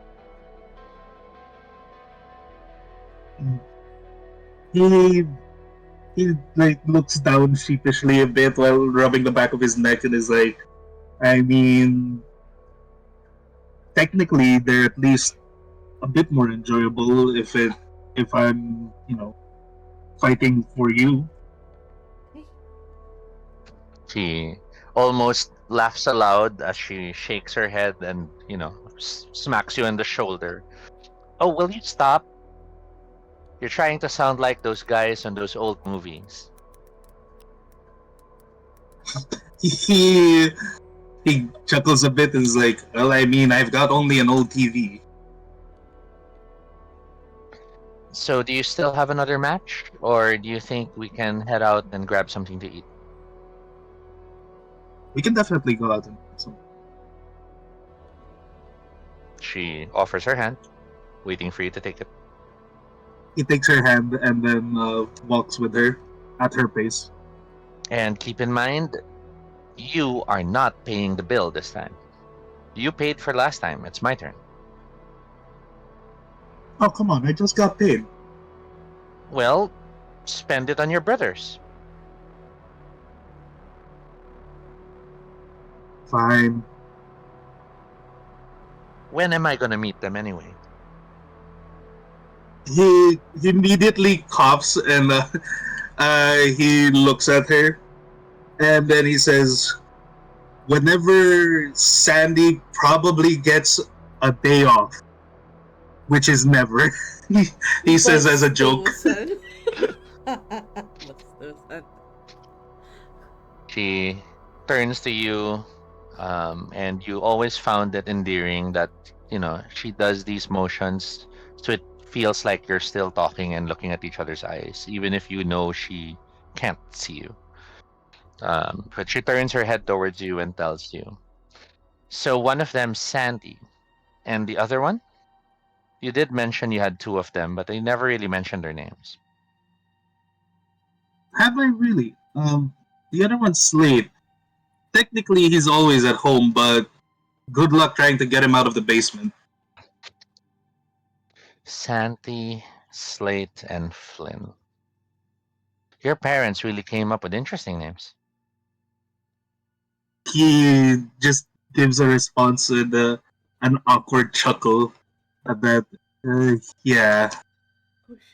Eyebrows crossing slightly. What is it? Um, I told you nothing. don't Don't have to worry about hide it. anything from me. Don't worry about it. Fine, I won't pressure you, but if you're afraid that you might say something that will scare me off, I'd like to think we're past that.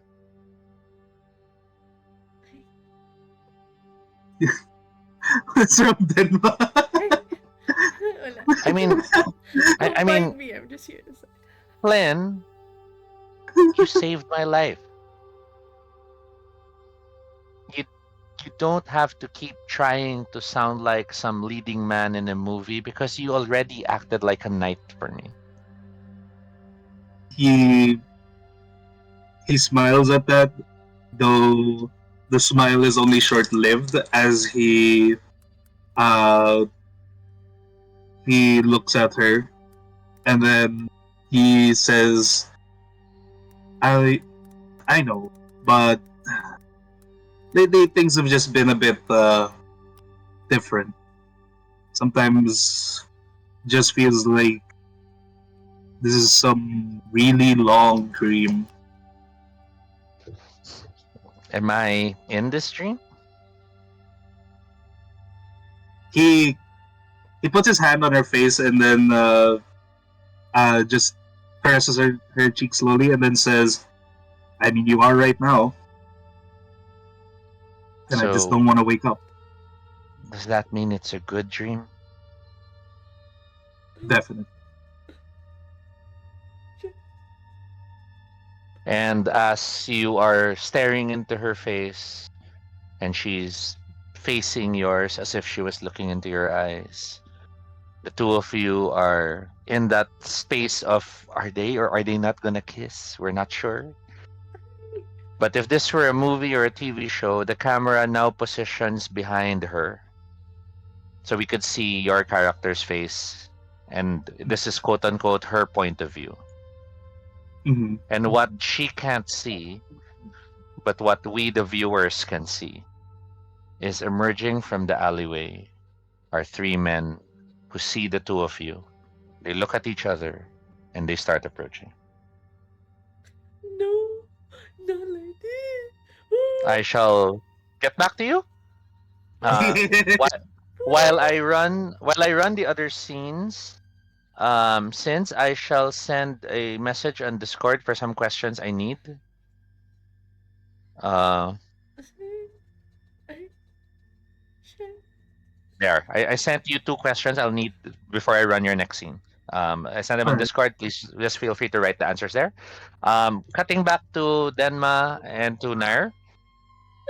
Nair, you are suddenly surrounded by these swirls of light and energy and like, and as you start to panic, uh, part of you, part of you is thinking, was this some sort of black ice, those new anti-hacking systems that can cause actual meat damage by sending some current through the screen or something like that?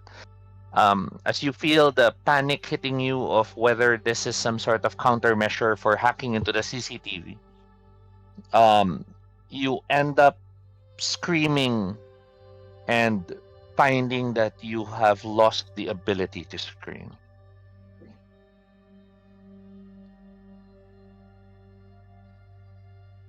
I'm grabbed then.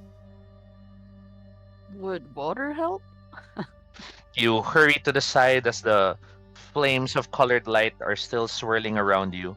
As you reach for the bottle of water at the edge of the table, your hand accidentally knocks it onto the keyboard.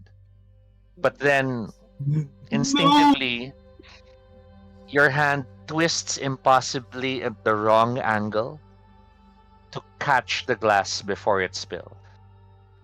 Oh shit! I break my And hand. you are staring at your extended hand, which has turned almost 250 degrees the wrong way against muscle and cartilage, as you're holding the glass and keeping it from spilling. I think I would end up dropping it, hopefully on the floor, where You it's pull like your hand back, it drops to the ground with a shatter, water spilling all around. And um, as you are trying to make sense of everything, it's almost like a panic attack where your senses go hyper focused. The sounds of notifications tring, are suddenly so loud. The like the sound of water creeping on the ground. You could actually hear the water as if your head was pressed against the water. Every machine hum and chime and vibration is now ringing at you as if there was a heavy rock metal concert happening all around. What do you do? run out of the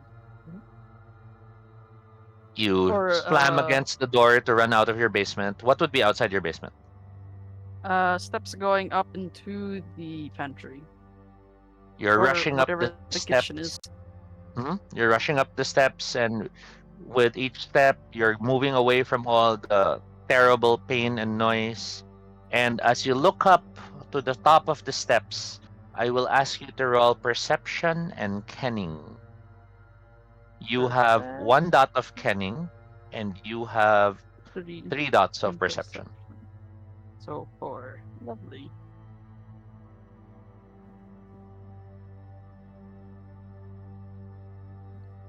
Okay. You have a 9 6, and a a 6. 9, 5, and a 2. You look up at the foot of at the top of the stairs, and you stare in shock when someone has somehow intruded into your headquarters. You see a young boy, perhaps around 10, 11 years old, standing at the top of the steps. The young boy is staring at you and seems shocked to see you looking at them. Who are you? The What are boy you doing sees here? you, and as you call out to the boy, and as you're talking to the boy, you realize your voice is painful to yourself. So you're forced to start whispering from this point on. Your sharpened senses, which are always on, make hearing your own voice painful to you. Noise cancellation earphones are now on the list, the wish list. You cup your ears slightly as you look up at the boy. The boy is looking at you. The boy is gasping nervously as he realizes you have caught him.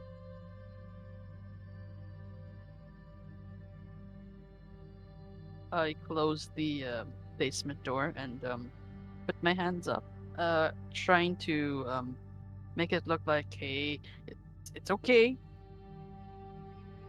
sort of safe.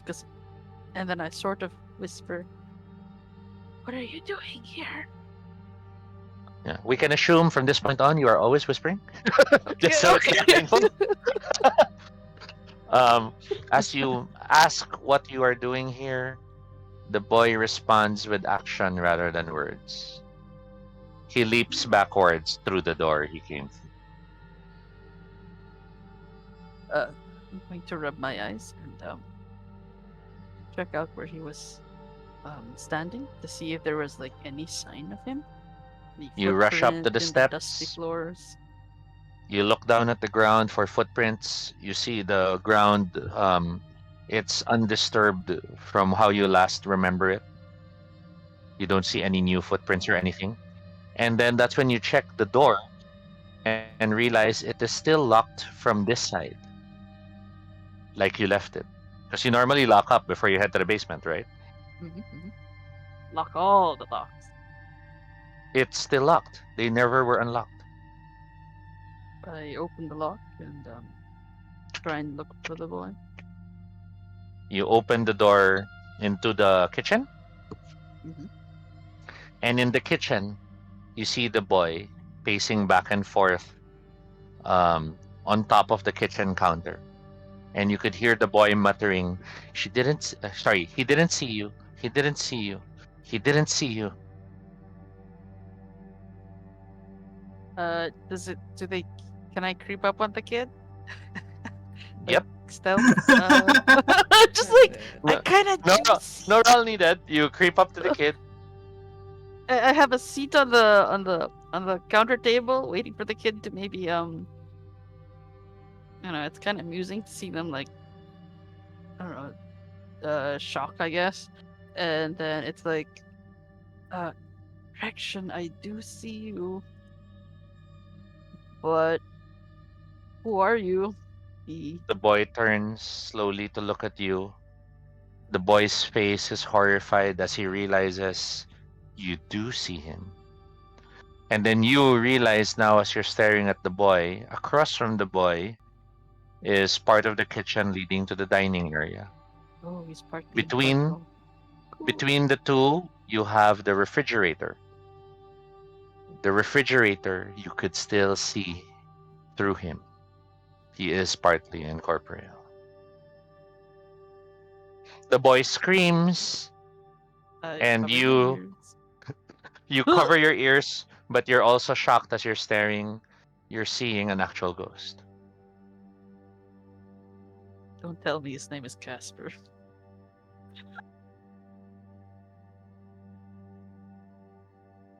Uh,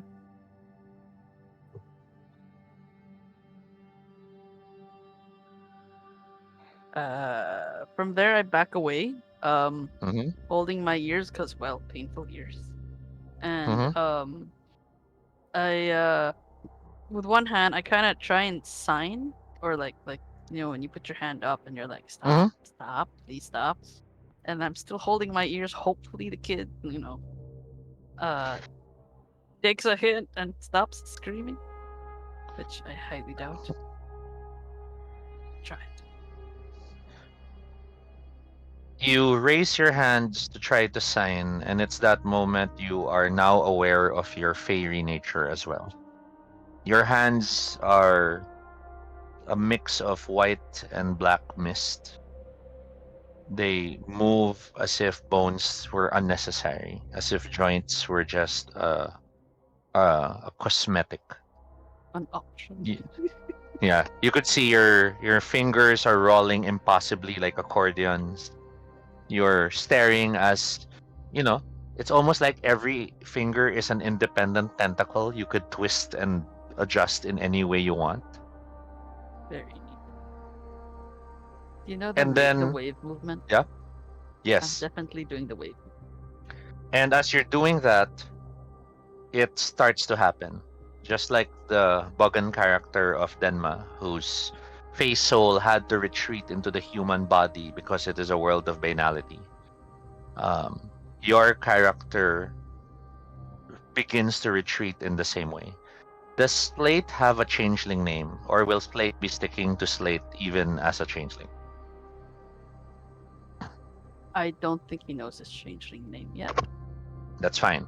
Um, then you stare as you imagine if your changeling form was like milk, and the human form was like porous. You start seeing your hand submerge into your human hand, vanishing, and then it's now your normal hands. Still somewhat double jointed and flexible, but no longer as impossibly tentacular as before.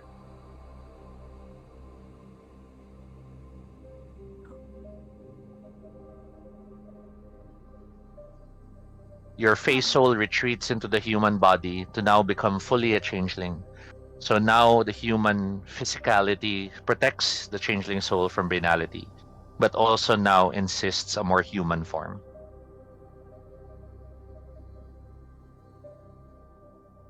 The boy is staring at you. What are you? I don't know. What are you? Well, I stop halfway. It's like, oh wait, you are a ghost. You're a ghost, And, right? and as you ask that, you're a ghost, right? The boy opens his mouth and then he disappears. Oh my god. Uh, is he? I was gonna ask if he was dead, but he's a ghost. Uh, I'm gonna go look for my phone and see if I can get in contact with my brother. You hurry back to your downstairs. You reach for the phone, and as you are dialing on the phone, um, because you're now officially the changeling, I'm assuming the squirm ability is like always on. Same with the sharpened senses. So feel free to always add or append how you can do things, almost impossibly faster, or you're typing with not just your fingers but your knuckles as well. That sort of thing. Oh, And as you type the message, the screen lights up. Um, what is your message to your brother? where are you? Which brother is this? I'm sorry. This is Santi.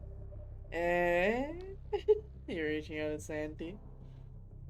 You shoot the message out to Santi asking where he is, and we join scene. Denma, Yes. guys, busy dialing on your phone when oh, you have a message. I get the phone. I look at it. You see the message from your brother. Where are you? I immediately grab and call. Direct call. I know he doesn't like that, but it's just like Ah, it's much more straightforward to just like Phone It's rings like a and blind person handling a phone. denied. uh, Decline call. I don't like calls. uh and also it hurts your ears when it starts I ringing. know. You shift to silent mode. oh my god. um, the night call and the guy can I at least finish my message? I can stop bothering you if I just send my message. Can I look at what he's texting real quick? Just a You glance. hand the phone back and he's typing, I'm here right now in front of the bar. Please, we shouldn't do this. It's dangerous. And that's what he's typing. The cat, however, is now, you know how you're looking at the phone and the cat wants to see it too, so the cat's blocking your view because cats. Yep. Very Cheshire. Very Cheshire. Very Cheshire, yes.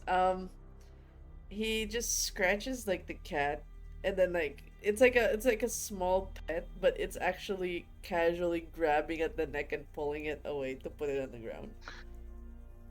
You stare at your hand as you feel the weight, the fur. This cat is real. And as you place it on the ground, the cat looks at you and tells you, I think he mentioned the word changeling. Isn't that what you are? What, Mirage? what is there? I have one. I recall I have one remembrance as well. You wanna try to tap into it and recall things? I also have. You can. Oh no! I Free, have. I'm checking your sheet. You don't. Oh wait, I don't. Can I, since this count as a flaw where I am overstimulated with emotion? It would give a Sure. flashback. Can I? Sure. I would like it That's played perfect. back. You are hearing the question, you're feeling overwhelmed, and you start to shift back in your memories. How far a flashback do you want? The What yeah, what trigger, what memory do you want to trigger?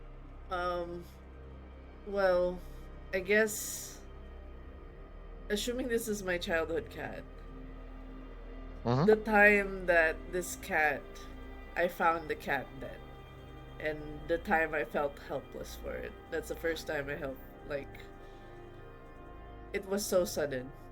It's like We we flash back at around 15 years ago, I presume. yeah, yes. You're like mid 20s, so yeah, around It 15 years ago. that would be around the time of that place. Yes. You find yourself remembering the orphanage. You find yourself remembering. All players, I'll need your help. You are all playing 15 years ago. Oh boy. Let's go. I'm 5 years old. Wait, I just want to Ugly. clarify. Wait, Wait, how not old 5 years is old. Sandy? No, I have this. Santi's It's mid after 20s. yeah, mid 20s. Like I'll probably put it at 24 on the safe. Like it's like delayed college, finished college, or didn't Hmm. finish college. The 24 feels like a good number. So you're currently around 9. Is that right? 24 minus 15 is 9. Yeah. Yeah, Yeah. then I'd be 8. So okay. So you all hear Santi suddenly panicked, and as you gather to um, the the garden of the orphanage, um, you see Santi staring horrified at the cat that is lying on the Uh, floor. he was okay yesterday. I don't. He, he's the strongest cat I've known. I've seen him get run over by the trash truck, walk off unscathed.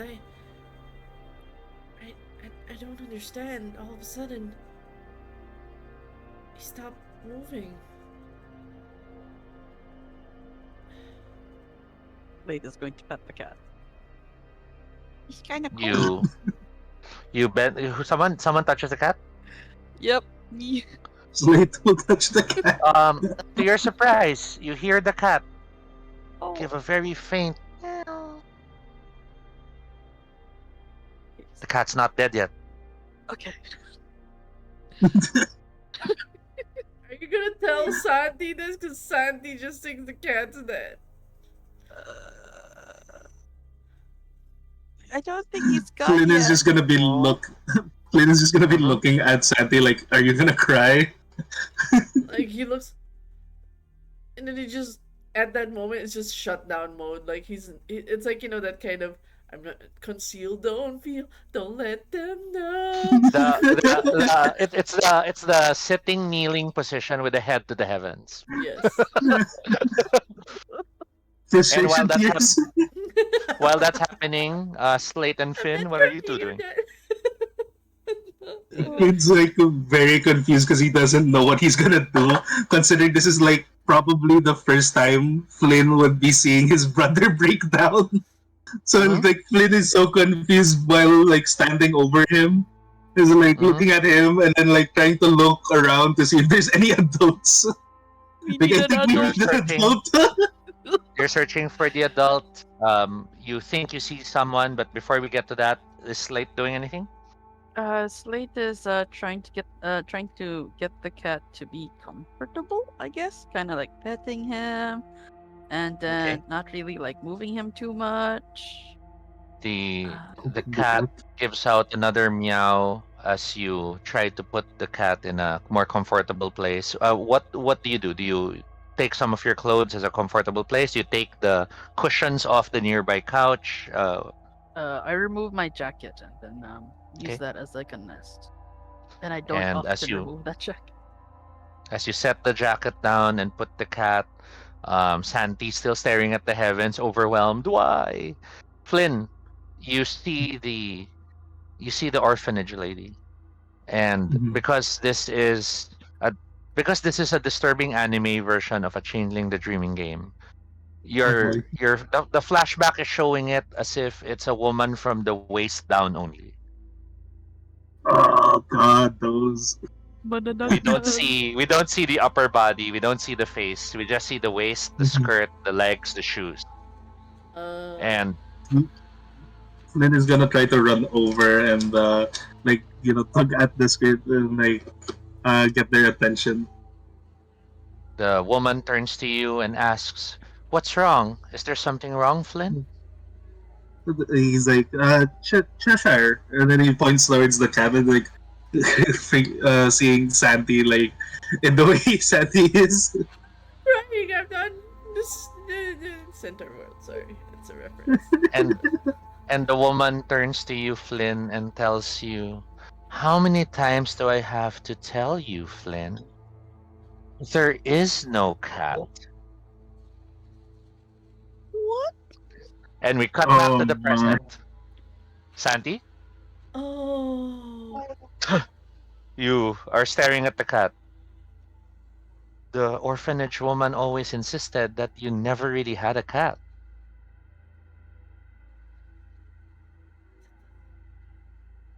Makes sense.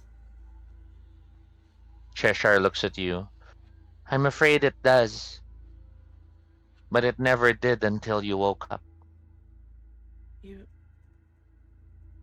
You were dead. And like, You. If you didn't exist,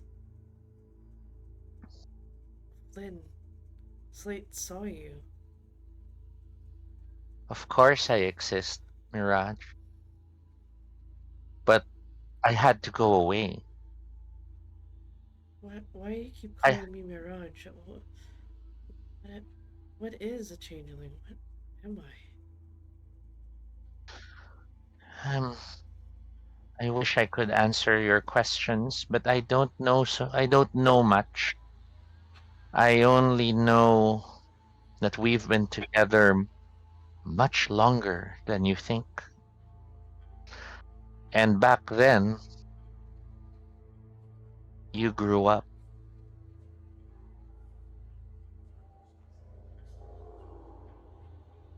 Back then, when you grew up, you stopped believing in me.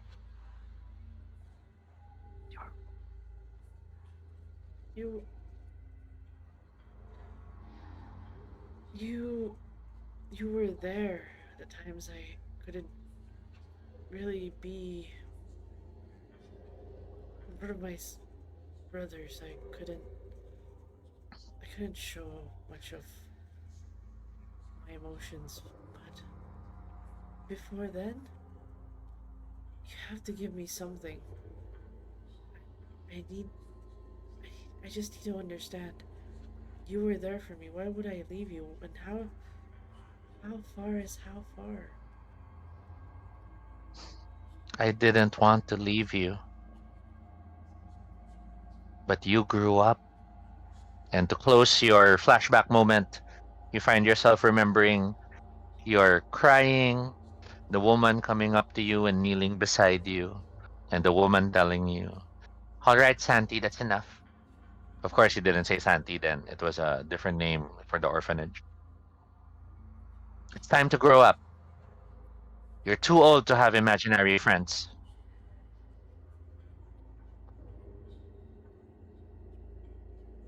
If you need to tell yourself that the cat got run over or got sick, then do it. But it's time to grow up. Oh, he looks teary eyed at the two brothers. Like he looks down, but he waits for the woman to leave before he looks at the two brothers. And You're then turning 10. You're a big boy now.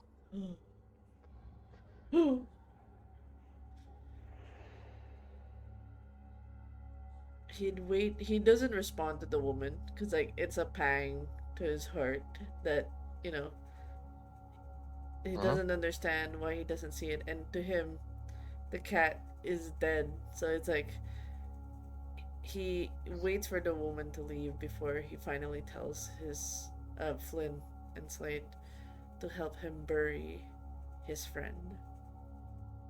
We can end the flashback there as we go to the current day. And thanks.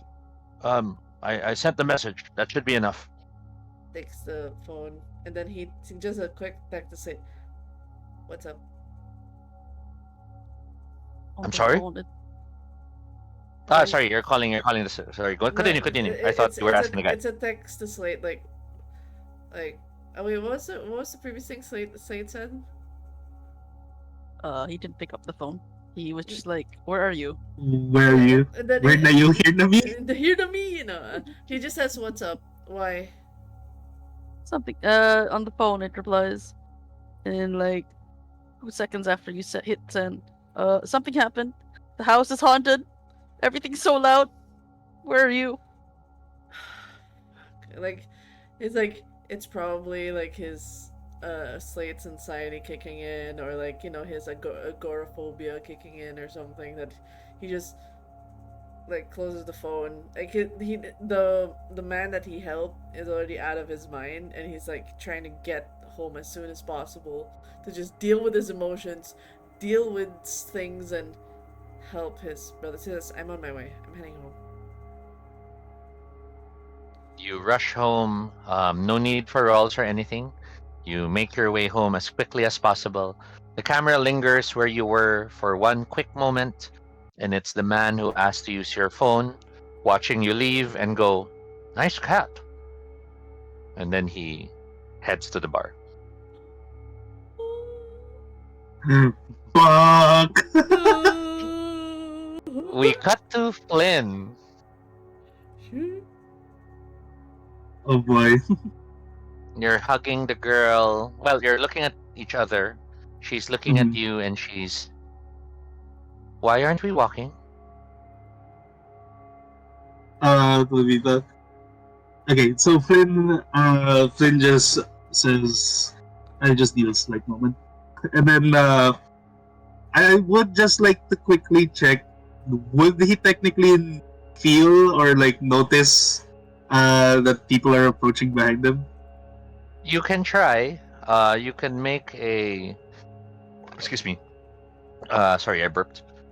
You can make a wits alertness roll. However, your Mhm. difficulty from 6 is 8 because she reaches up, Mhm. touching your face, and she's touching where you have a scar on your jaw, Mhm. and she mutters, "I wonder what this looks like." And of course, you naman, she's touching your face. Uh, So your difficulty, I'm afraid your difficulty is 8 rather than 6. Alright. Ah, shit, wits. Alertness. I don't have any alertness. I'm stupid!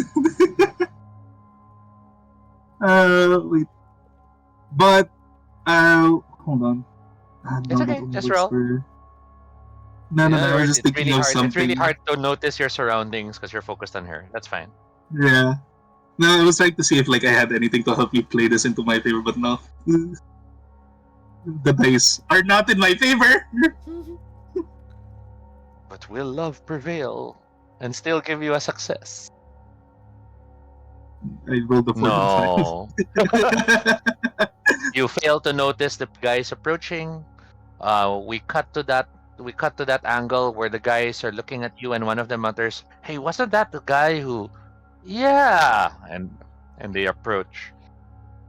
One of them reaches and grabs your shoulder, and as you turn to look at who's trying to get your attention, a fist smashes into your face. Oh shit. I'll need you to roll stamina, and Okay. I'll need you to roll stamina and um, brawl to take the blow. And I'm just also reminding everyone we are down to our last scene for today's session, only because of our time limit. Is that right, Danma? No, no, it's my personal time limit. I want to stay up Yeah. longer, but it's No, it's a group. Yeah, it's a group thing. So we'll have to close for a nice cliffhanger for the episode. Oh I shit. kind of want to at least make the brothers meet up, not gonna lie. Yeah. Yes. You tried to take the punch, and you scored 2 successes. With your 2 successes, let's see how much I'm able to deal. Uh, and I got 2 successes as well. You are able to take the blow without getting hurt. And Oh. as you are smacked in the face, but you take it fine, you immediately realize there are 3 of them. What do you do? He looks at them, and then he he's not exactly a stranger to the fact that of suddenly getting turned around and punched in the face, but Mm-hmm. he's definitely pissed off because this is in front of Cecily. So now he's going to try first off intimidation, like just by sheer size and the way he looks right now, considering that technically he still never washed off the blood off his mouth.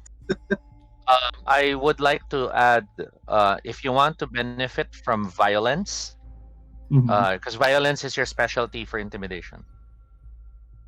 You might Let's want see. to do more than just an imposing show. Do Sure. something violent as part of the Well, imposing show. is the fist still in contact with his face? Sure. Okay, cool. With that arm outstretched, she's going to punch into the elbow to try and snap the Okay. arm. So roll strength and intimidation. 9 rolls. Let's go. 1, 2, 3.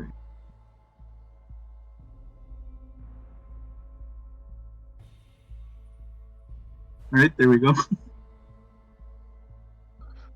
Your rolls are not bad. 6, 6, 6, 9, 8, 7. With a punch smacking at you, you grab the hand, and with your other hand, you smack into the wrist. We hear a snap as one of the forearm bones is knocked out of place. The guy howls in utter pain as you say what as your intimidation line. It's like, you better have a good reason, otherwise you're not leaving here. The 2 other guys stare at you horrified as they look at their companion, and he's One of the guys looks at his friend, and let me just quickly check how he'll retaliate. If he will retaliate, clear 2d10. He rolls 0. I'm out of here, and the guy starts running. The the other guy, he rolls. Oh my God, worse! 1 1 and a 10. Jeez. He actually digs into his pocket, pulls out his knife, throws it to the ground. Keep him, and he runs. Immediately, considering that Flynn always keeps his word, he immediately grabs the guy that's riding in pain to throw him at the other two to keep them from running. You grab him, you pick him up, and as you hoist him over you, you feel a hand on your elbow. Don't. Oh. He tries to. He looks at her and then he's like, fine. And then he just drops the guy like normal. He doesn't care really of putting him down gently. He just drops him. As you drop the guy to the ground and he is in utter pain, Cecily takes holds onto your elbow and tells you, "Let's just get out of here, please. Just take me to your brother, please." Fine. All right, let's go. And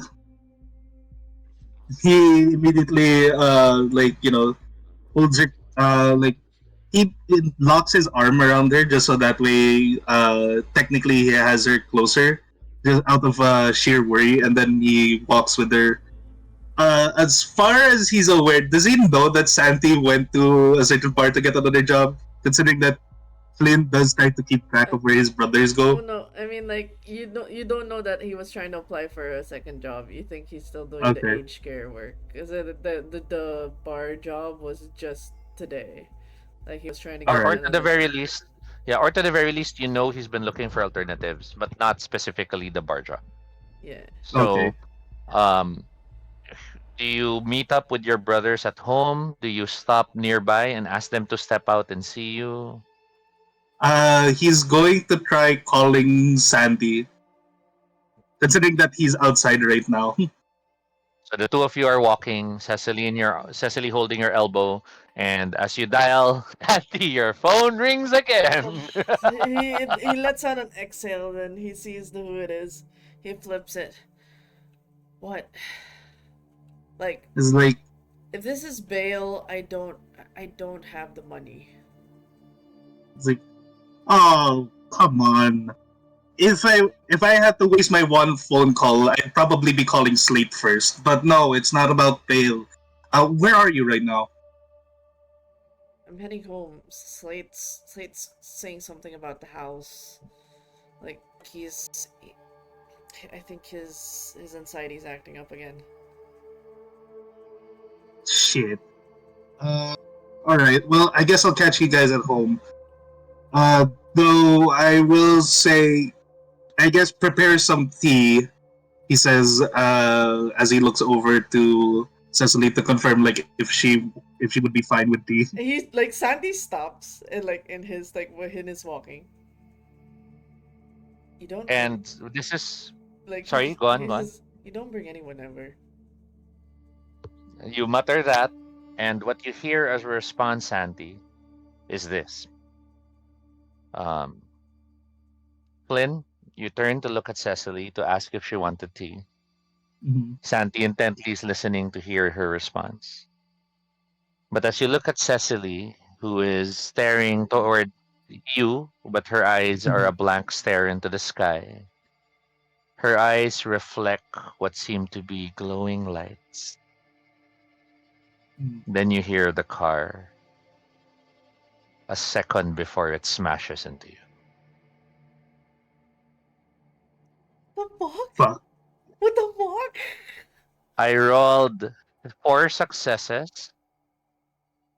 I have a 10, so I have 5 successes. What the nani? The car crashes into you from behind, leaving Cecily standing, wondering, Flynn, Flynn. As the car continues through the street and comes to a stop, your body is hurled off the car and hits the ground, rolling a few more feet. Sandy, you heard the crash. You heard the impact. You heard the squeal of the car. And then you hear the clatter of the phone. Shit. I I'm just he's just stunned at this point. Like he's still going through his own regulation of emotions, and then he's just hearing that. It's like, You hear the sound of the car come to a stop, Sandy. You hear the sound of a door, and you hear the sound of a voice muttering, "Fucking hard to drive with one hand." Flynn, on the ground, you're not sure what you're feeling right now. You actually don't feel much.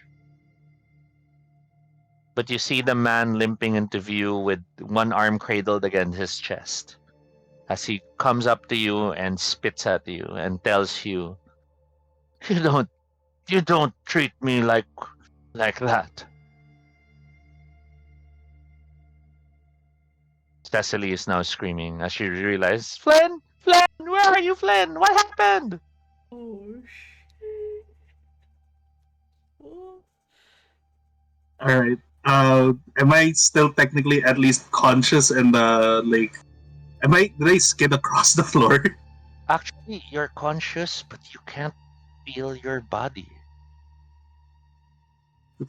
I look around and like try to figure out like why can't I feel myself?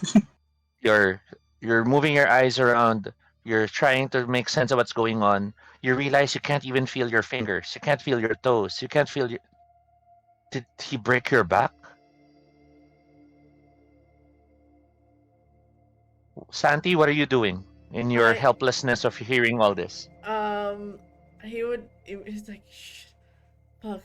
Um he's he's gonna just yell at the phone, like at least try to call to attention, knowing that there's someone else other than Sandy.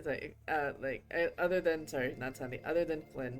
It's like, You're Flynn, Flynn, like it's just mhm. screaming there, and then because he doesn't know the location, it's You're like, yelling. You're trying to get someone to answer on the phone. The and cat then comes up to your arm, and the cat tells you, "Mirage, your brother can find him." I just at that mention, he just bolts towards the house, like he runs like a madman trying to get to the house to try to get the slate to like find, like he can't process, hey, just text him. No, I'm gonna go straight to the house, find slate. Mhm. You Just are running as quickly as you can back home. You don't know how it happens, but it it is it is a blur. It is as if time just warped for a moment, and the next thing you know, Santi, you're already at home trying to open the door. but I take a second to like process what just happened, but tries to get the slate. Like Flynn is in deep shit. The last thing I told him was, I don't have fucking bail. And Slate, you see Santi rushing into the house, the panicked, quick statements of what may have just happened, the need to find where Flynn Like, is. find Flint. He, like, car, sounds of a car. He is fucked up right now. And there's someone with him. There's someone with him. Find him. Like, he's yelling. Because, like, Is oh, he is yelling. yep, Oh Oh no. no. yep. You're yeah, Oh. just so it's clear, Slate, you are getting used to the intense noise. It's Okay. normalizing for you.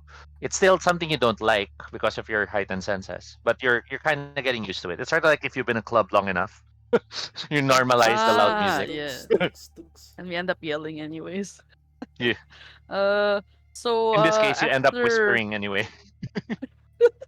yeah, and so Santi will see the garage door, the basement door not really slam shut, sort of just like close and then lock up and then rapid typing. So I'm now going to try and triangulate where How do I find my brother? Were they on the? They okay. I have a You, phone. you I could know. track I the phone. realized. Wait, I should have asked if he was on the phone. Yeah, he was like Yes. he was on the phone. He was on the fucking phone. Just do Give the me your phone. GPS or like he gives his crabby phone. So this will once again be a intelligence computer roll. While you're rolling, Sandy, you are staring at your brother and you realize your brother looks different. Your Oh fuck. brother still looks like himself, but there are elements that have changed.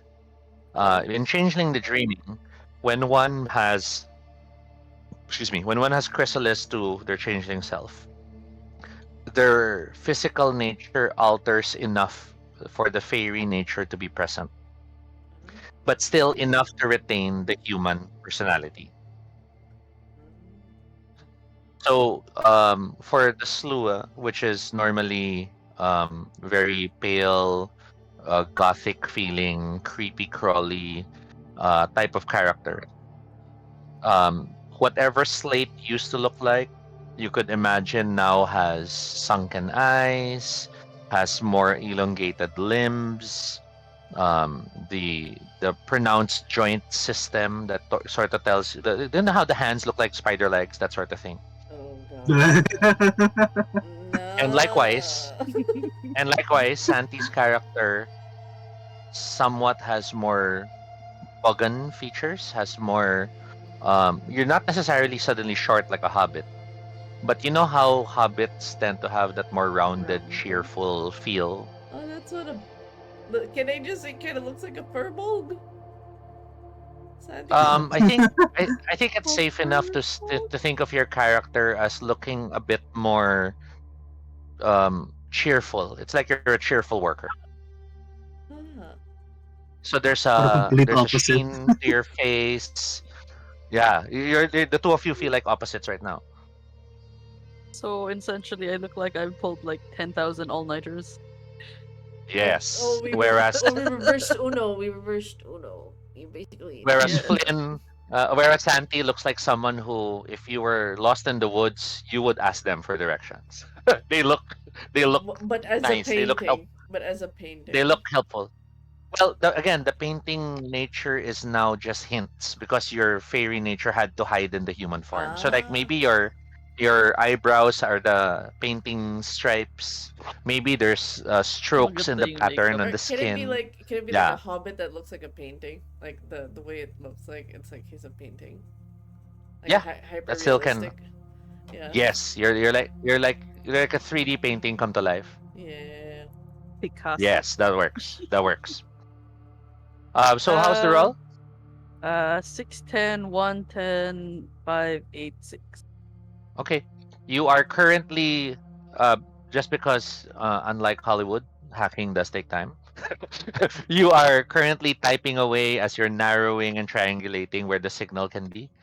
While you're doing that, but yes, you will succeed. We will cut back to Flynn. You cannot feel your body. You think he has snapped your spine. Oh shit. And in the surroundings, you could hear Cecily screaming, calling for you. She's yelling at anyone who might be nearby. I think there was a car. I think there was an accident. Can someone please, someone help? The guy has come up in front of you, holding his broken arm as he looks at you and he spits at you and mutters, "No one does that to me. Don't you know who I am?" He starts cursing you and calling you all the worst things he could think of. Mhm. He Flynn is going to respond like frankly, I don't even give a damn who you are.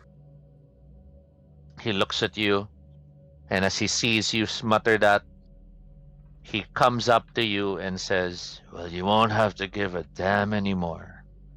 And he raises his boot to smash your face in. And it's this Uh, moment mhm. you realize this is not the first time this has happened to you. In what can only be described as that recent Michelle Yeoh movie, you see around 7 different instances of you on the ground and someone about to smash your face in. In one instance, it's this blue skinned guy with gray horns who was about to smash a hammer into your face. In the other time, it was this massive beast like an elephant, and it was about to crush its foot on your face. In another Mm. time, it was this pile of small figures, each of them around knee high in terms of height, and they've scampered all over you and were trying to smother you. But Mm. all these instances of people trying to hit you there in the face where it hurts, in all the memories you see, you responded in one same way. No. You opened your mouth and took it. Yes. That's also what I was thinking. Not gonna lie. If you look at your sheet, it says there, Mhm. if it is something toxic or tough, you can spend a glamour point. In this case, let's Mm, assume you spend, because we're not yet diving into the system because it's the right. first game session. But please do roll strength plus 2 and your difficulty is 5. Mm. So my strength plus 2. Oops. Wait, no, wrong. I'm turning on autoplay. There we go. Um, yeah, I have 5 points in. So I need to roll 7 d10s. Mhm. Oh my So god, this man one, is losing his two, foot. 3, 4. You have 5 successes so far. Please roll 3 more dice. Oh So my clear and Three then god. roll more. 3. This fucking gonna die. Right. We have 8 successes. An average I- human person has 7 health levels. Ooh. As no. he as he Oh raises his shit. foot and smashes it in your face, I need to ask you, does your character kill this guy? Yes. Oh my god. Your mouth opens impossibly wide. It is as if he raised his foot to smash a bug, only to discover the bug's a great white shark. And as your jaw slams down on his foot, as his foot impossibly buries into you all the way to the knee,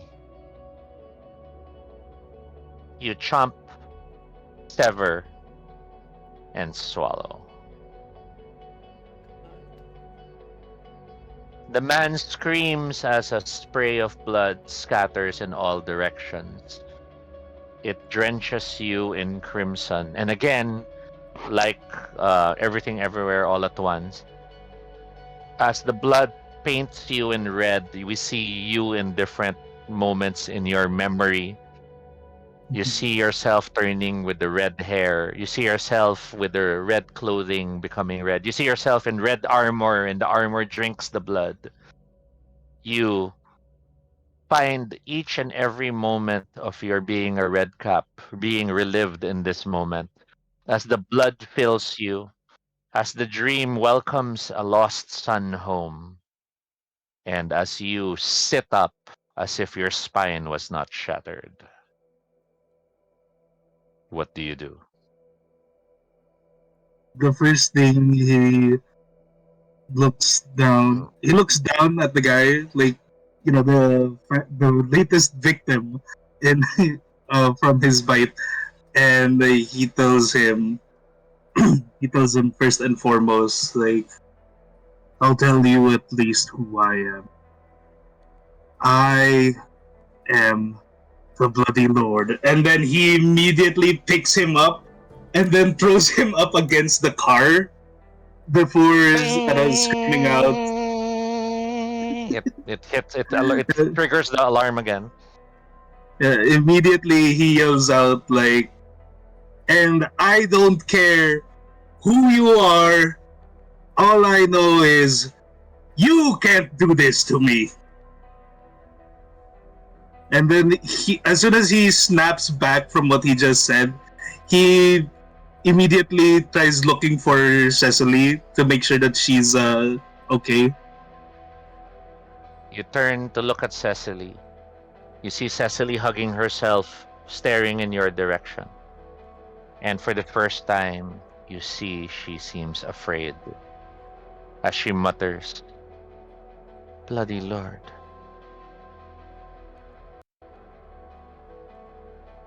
To close tonight's session,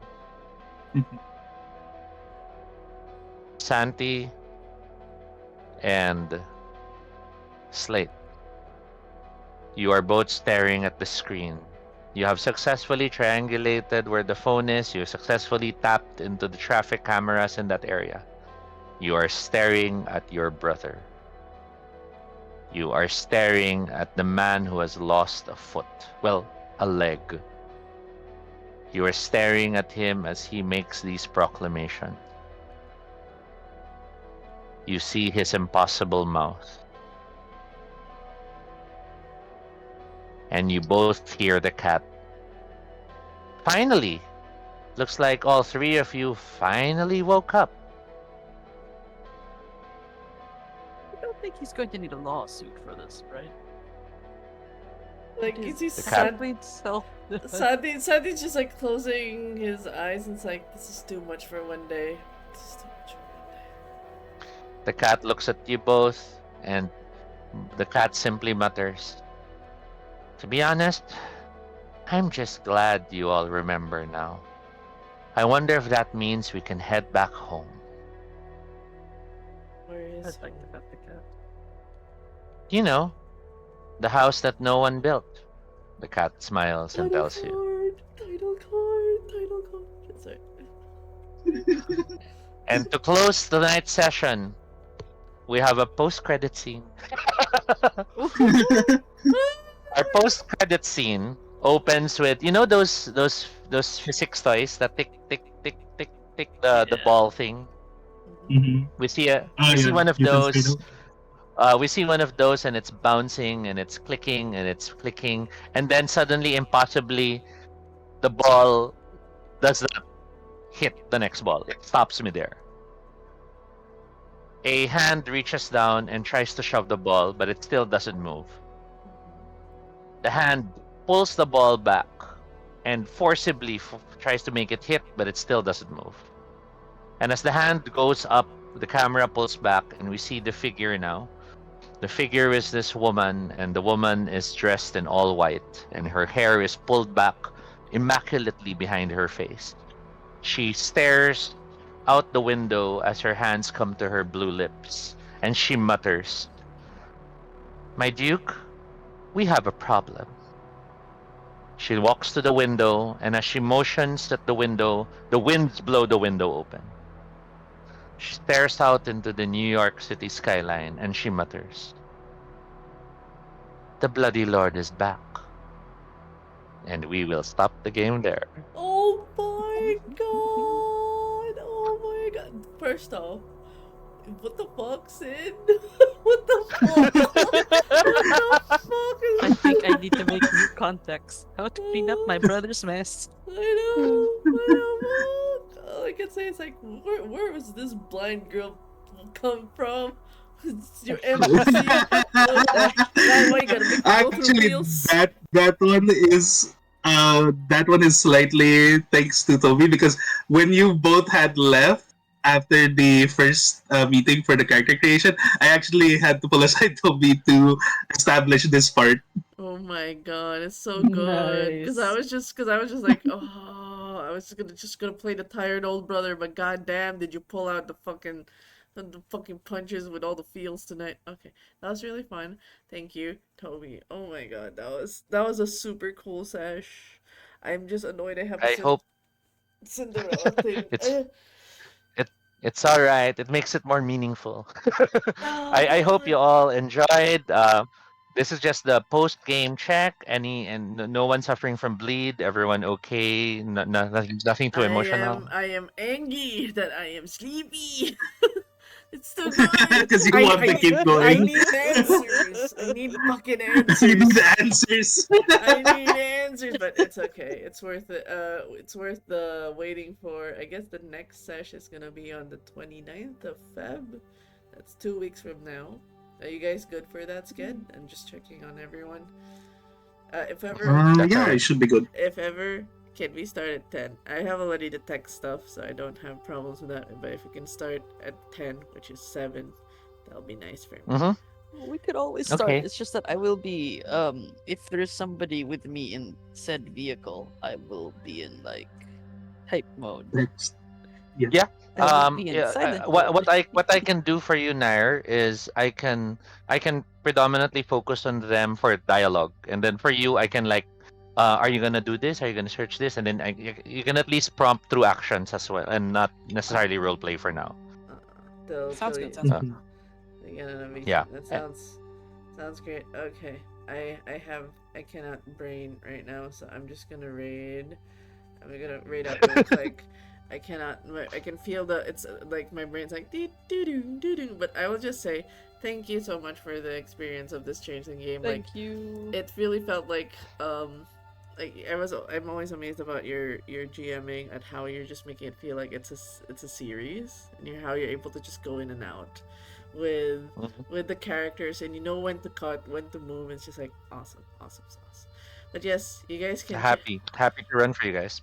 yeah, and I'm looking. If you guys are looking forward to the next episodes, again, the next episode, if you want answers like I do, I also want answers. I want answers. Episode 2 will be on February 29th at 10 p.m. Mhm. Sydney time, 7 p.m. Philippine Philippines. time. Yes, so catch us there for all the answers and we need And more questions. and more questions. All the and more questions! answers. But yes, we are going to ride Jesu, my child Jesu, Ooh, one of my children. is My he still streaming? is he is right? I thought he Should be. I I thought thought, he was unless he's something else ended. now. No, he ended. He ended already. No. Mikey's on.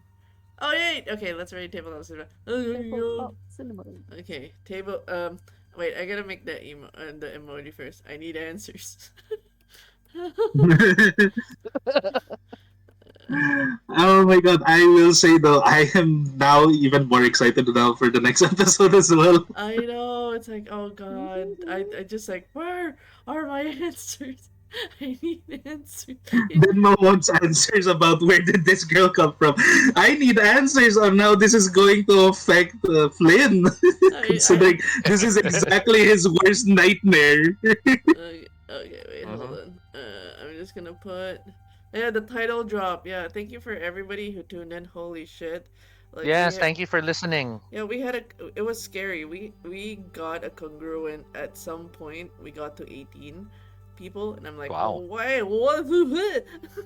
Yo, I have scuffed streaming. Why? And I need answers. Like, always happy to run, especially for you, Dana. yeah, I'm just glad we got to do this. The house that no one built. Thanks so much, Toby.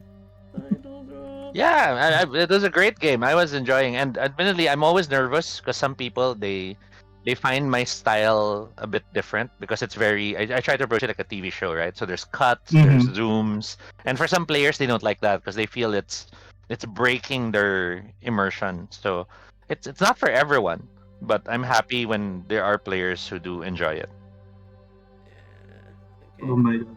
Make sure to use It just reminds me of the red. class. But it's really good. I'd always admired your narrative chops for it, like how you're able to balance it, cause like, and how you're able to focus. Cause I always break when a player does something, but I think it takes a while for me to get back.